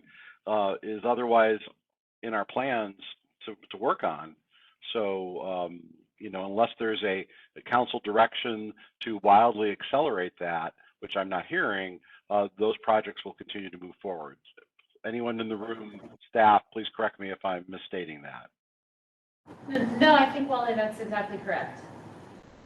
And I think based on that idea of green necklace requires acquisition, also requires trail creation and other things, that maybe by that being on the capital list, we're saying, yes, we need to allocate money to acquisitions and trail creation, but it also sounds like maybe we need to have a strategic conversation or like have some prioritization around where is it most important to do the acquisition and how can we do so in a feasible way? Well, and it's a staffing issue too, because who's working these projects right now? We had before the pandemic 2 park planners. We are down to 1 park planner. As we look at being able to do this, will there be a staffing component as well? I mean, I think the administration has plenty of good feedback from the council today. Again, these are all things we've been thinking about anyway.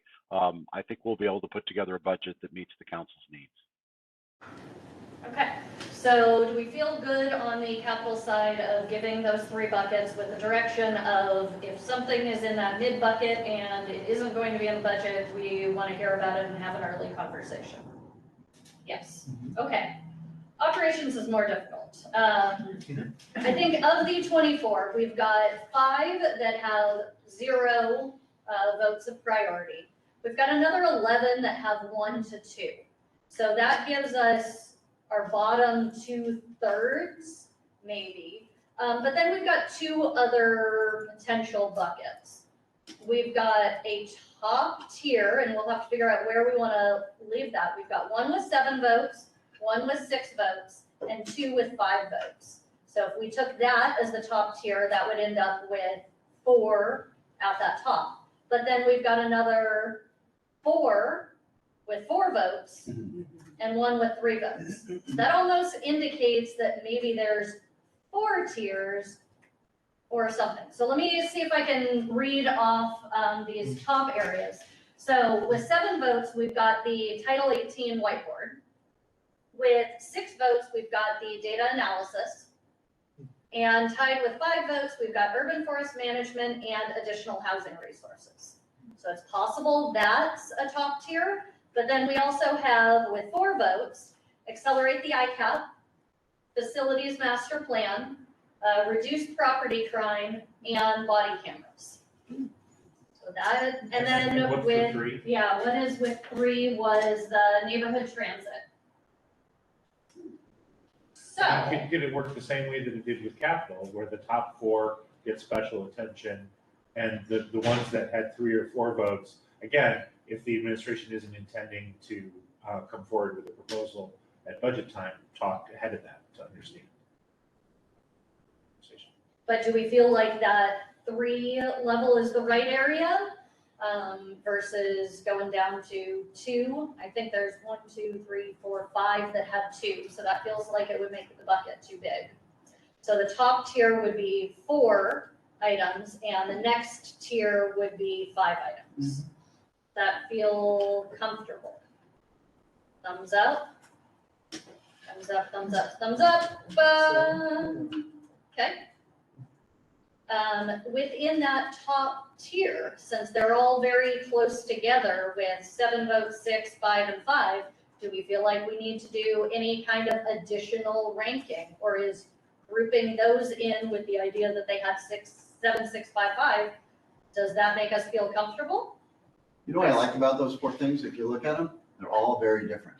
And they're, you know, so we don't have like 2 that are kind of like adjacent. Yep. So I kind of, you know, think they are, you can put them at the same level, you know, even though they broke just slightly differently, but they all look a little different.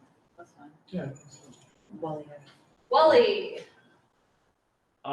So the practical problem with these 4 really go back to Title 18, because that list could be worth $200,000 or it could be worth $2 million, based on how many projects off that list you want to do in whatever interval you want to do them in.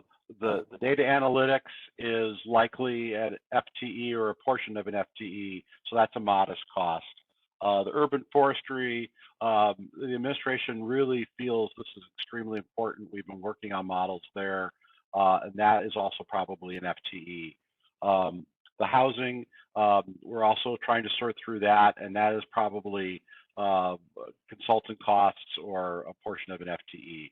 So those three combined, are $200,000, let's say. Where the Title 18 blackboard, whiteboard, one project could be more than that. I don't know that we looked at really any of the projects that are under 200,000. We've started costing some of them. And Andrea, I don't know if you have any recollection, but certainly the ones we've costed, it seems like 250 was perhaps the lowest amount I've heard as we've done some preliminary costing. So the bottom, the next three could be as much as one project on the Title 18 whiteboard. So I think that's going to be the question for the council. And maybe, again, it's not one that needs to be solved today, but it'll become a cash issue. The other issue, too, is that the data analysts, the urban forestry, and the housing are likely ongoing costs, where the Title 18 is going to be one time, mostly. So, we're happy to noodle through this. If the council wants to provide additional direction or priority, that's helpful, of course. But that's what makes that group of four harder. The next group kind of are all in the same kind of bucket of lower costs generally. We can sort through that as well. But those first four become problematic just from a dollars and cents perspective. I'm happy, though surprised, to hear you put body cams in the low-cost bucket. Well, it's an evaluation of body cams. Well, that's true. It's an evaluation of a big thing. Well, and body cameras are not as expensive as they used to be. The administration was already planning on coming forward with this. We know it's at least a 2-year project that we would not be able to implement in 23, so that the dollars would likely be at 24. We would be able to do the 23 part with existing staff. Thank you. I'm happy. I'm stopping at yes. So, Wally, what I'm hearing in some cases is maybe we were a little bit too conservative and a little bit too cheap, and we should have gone for more, is kind of what I'm hearing. I heard a line. No, not at all. I think, again, all kidding aside, that the administration and the council is on the same page, because we're playing off of the same hymnals. The strategic plan, the master mobility plan, the ICAP, we're all reading the same documents. And so that the administration and the council are very much in the same place is that we're listening to the community, that we're listening to these boards that are working so incredibly hard. We're ending up more or less in the same place. Again, dollars are dollars, inflation's inflation. But I think it's great. And a lot of communities around us can't say the same thing. I just want to add on to, I think, a very good point that Wally made. Many of you know my interest in town has been land use for 30 years, right? So this Title 18 project is huge to me. And I do think your big budget conversation is going to be how much or how little or how fast you're going to get through that whiteboard. That's the big, I think that's the big piece you guys need to talk more about at some point, not today, but at some point, because, it'd be sure nice if before my term ended, you got through the whole whiteboard, but that's just me speaking. But there's a lot of good stuff on there. You guys have to decide what kind of fight you want to take, and then we have to figure out if we can support that.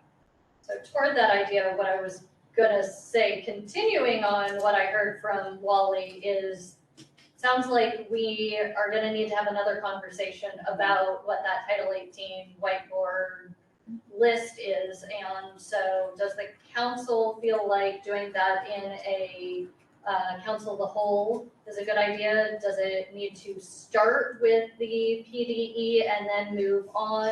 Does the timing have to be, it has to happen before budget season? Is all of that right? Well, we're in budget season. It's July. Always in budget season. No.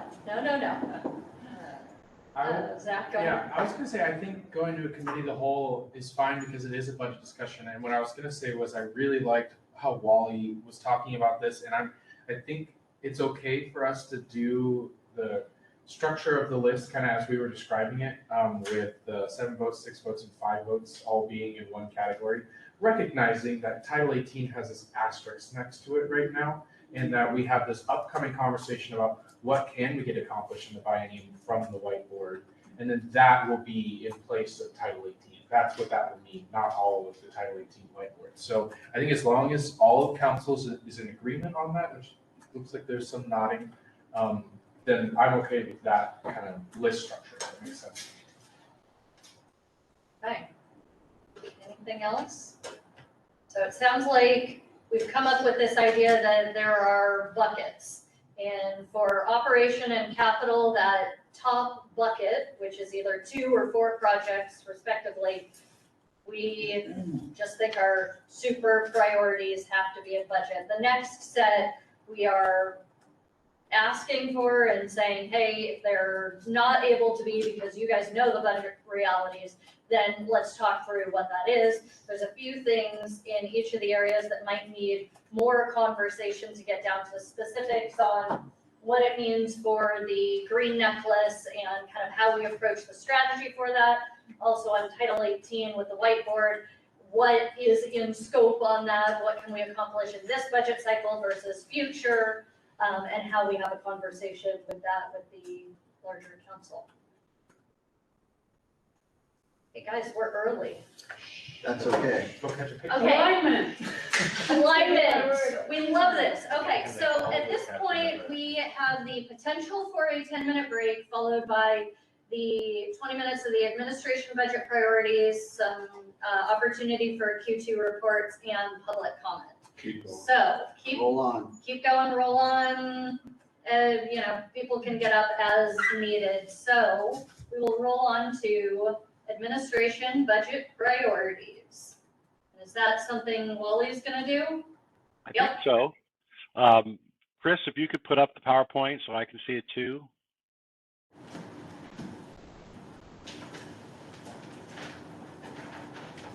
Just one moment.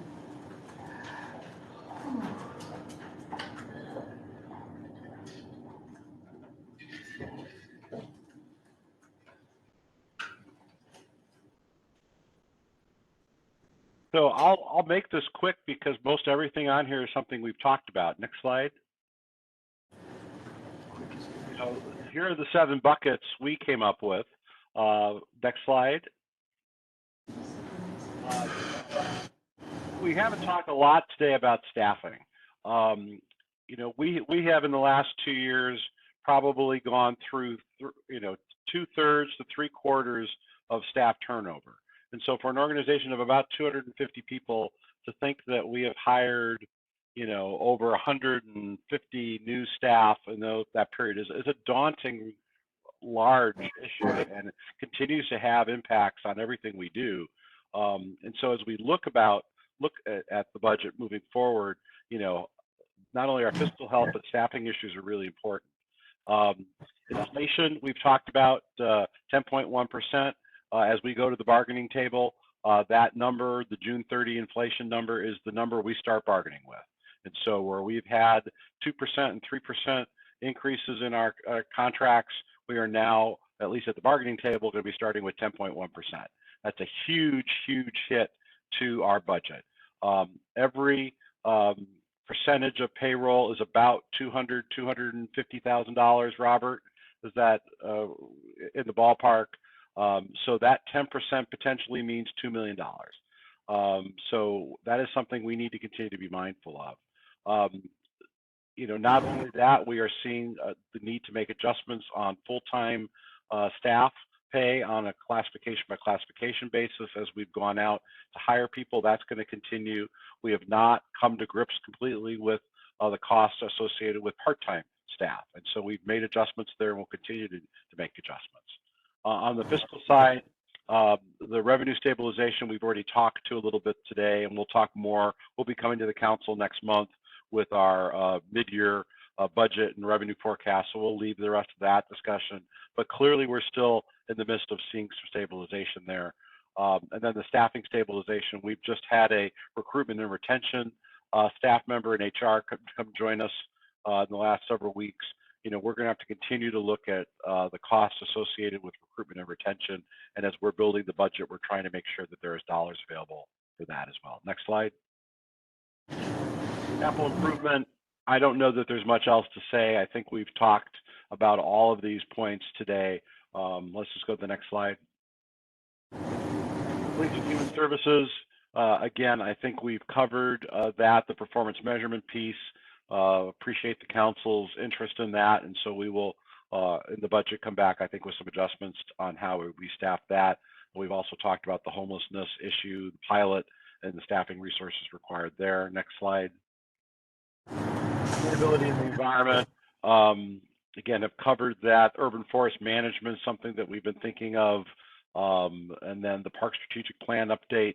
I think we continue to struggle with the time, tempo of park planning. And so we are going to continue to invest dollars in that as we move forward. Next slide. Land use. We've covered all of this. Next slide. City-owned facilities, again, something that's not really been on the council's radar over the last year or so. In the meantime, we've been very aggressive cleaning out City Hall Northwest. We've talked a little bit about the report that's coming to committee in the next week or two. So that's on our plate and on the council's plate. Next slide.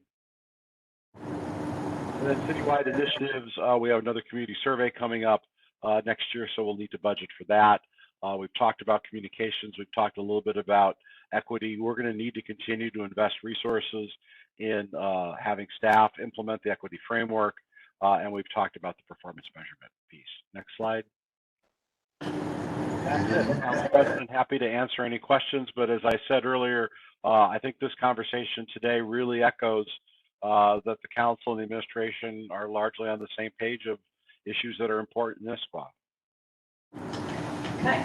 I have one comprehensive plan. I know that's coming up. I haven't seen that in any of our priority lists. Are we looking at potentially needing more staff, or that taking staff time away from some of these priorities that we've established? And will we hear about that during the budget presentation so that we understand that we are staffed up for not only our one time, but our other needs? And I think you'll hear about it with the Title 18 whiteboard, because the nice folks that would worry about the Title 18 whiteboard are the same folks that have to worry about a comp plan update. So I think you'll hear about it in that context.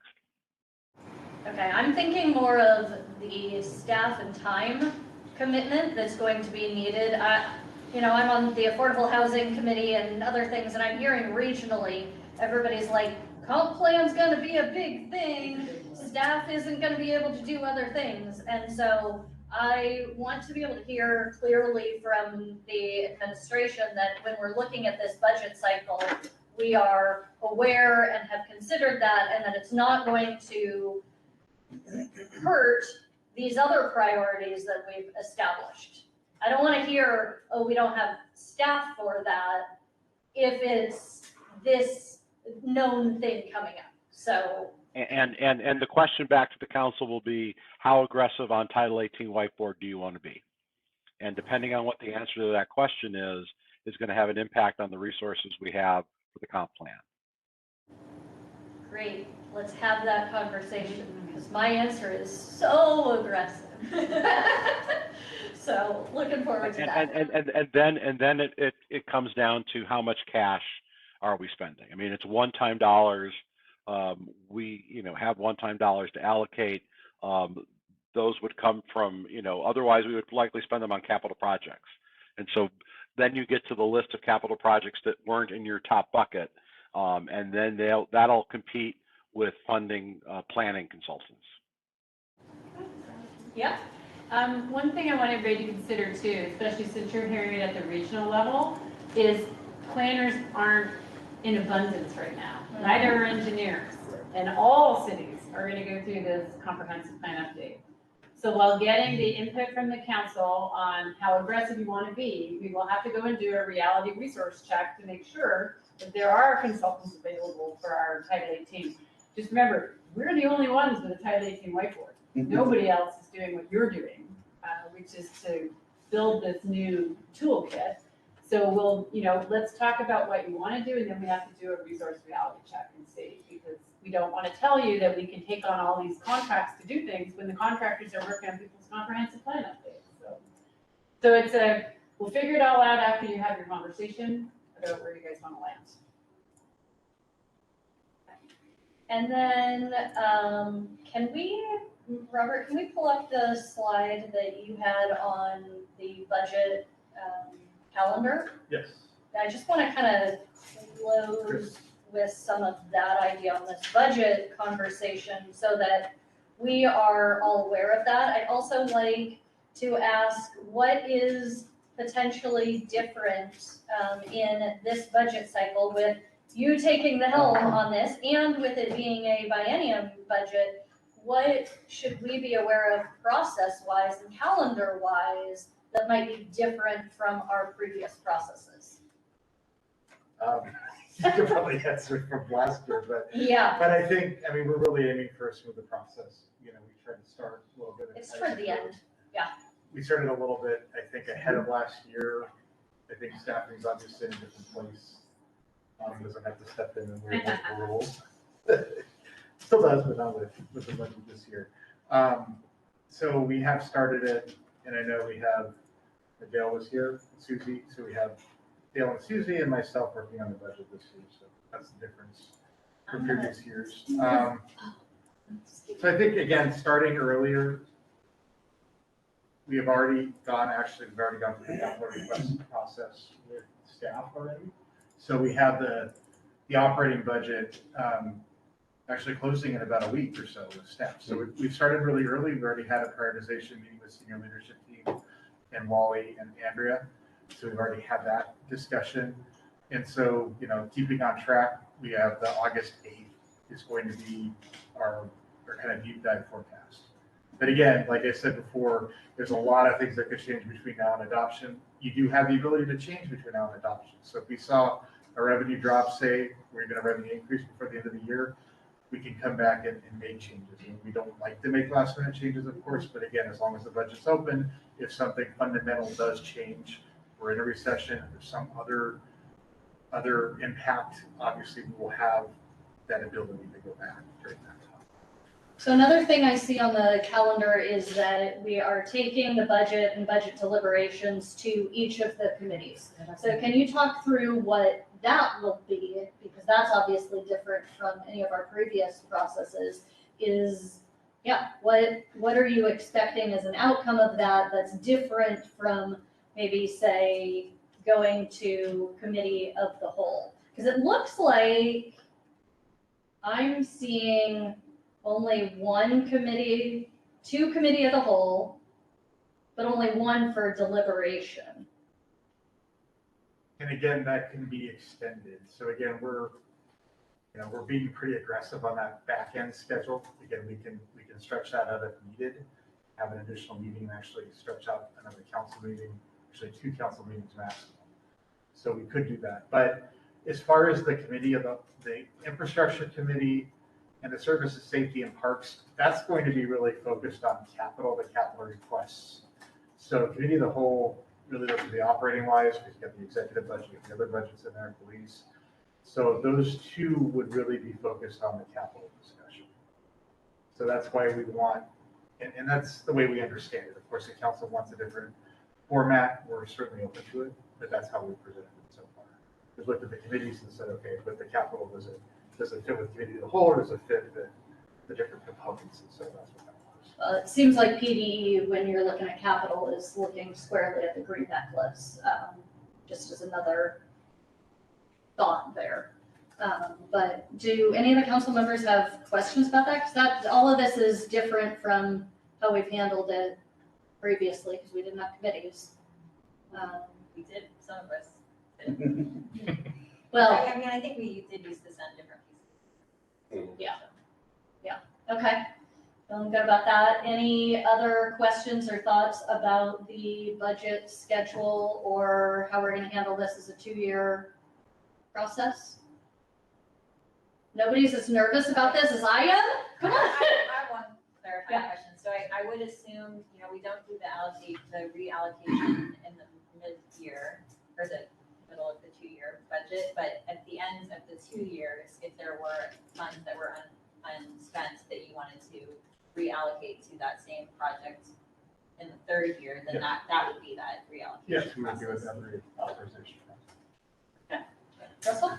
As we go into a new 2-year biennial budget, I'm wondering if the administration has thought about perhaps just putting out a brief blurb about the changes in the budget, how community members or organizations can contribute to that budget, and then maybe a couple references both to this session's recording and the previous session that you did educating the council about the budget process. Just because it's different, the public may have a regular process that they're in terms of requesting funding, and now that's changed, they would just need to know kind of how the landscape has changed for their proposals or their requests. Sure. Okay. I know on the calendar, one thing that I omitted that we have presented before was at some point, from September to October, we have one public meeting, so that's also up to council if you want to have more than one public meeting. The public hearings that we have as requirements. Oh, you're talking about like Okay, outside, okay. Yeah, so something that's a community engagement, ask questions, provide feedback, et cetera. Yes. Okay. Okay, And can I ask one question, Yeah. Council President Walsh? Just to clarify, you are okay and the council's okay with the structure we have here in terms of the committees where we're just bringing, for those committee pieces, we're just bringing the capital. The operating would stay with the committee. So the operating budgets would stay with the committee. how do we feel about that? Yes? Yeah. Okay, This is common practice for communities that have committees and. That's how we used to do it. Yeah. The only thing you carved out to committees was the capital, because the capital pieces tended to be, they tend to be big, lots of details, whereas the operating budget things are not as detailed. I think the Planning, Development, and Environment Committee, just by its nature, will be continuing to look at the whiteboard, but Yeah. and that's an operating. okay, so I think that may close out the administration budget priorities. We did receive the Q2 reports, the work plan and the capital project list, open to questions, comments, discussion, anything. I thought it was dang straightforward, but really good information. As always, if you have questions you want to ask, you can email in, and we can continue on items like that. Seeing no questions, I will mark that one down. And then the last opportunity for public comment. Do we have anybody on the line? Nobody in person? We had Ann, but it was here. And looks like Ann just dropped off. Okay, So, no worries. I'm sure we'll hear from her. Okay. Gosh, guys, we have 30 minutes. We should just sit here and, no. I am going to then adjourn the meeting at 1:28 and thank everybody. Thank you. Nice job. Thank you, Thank you, staff, for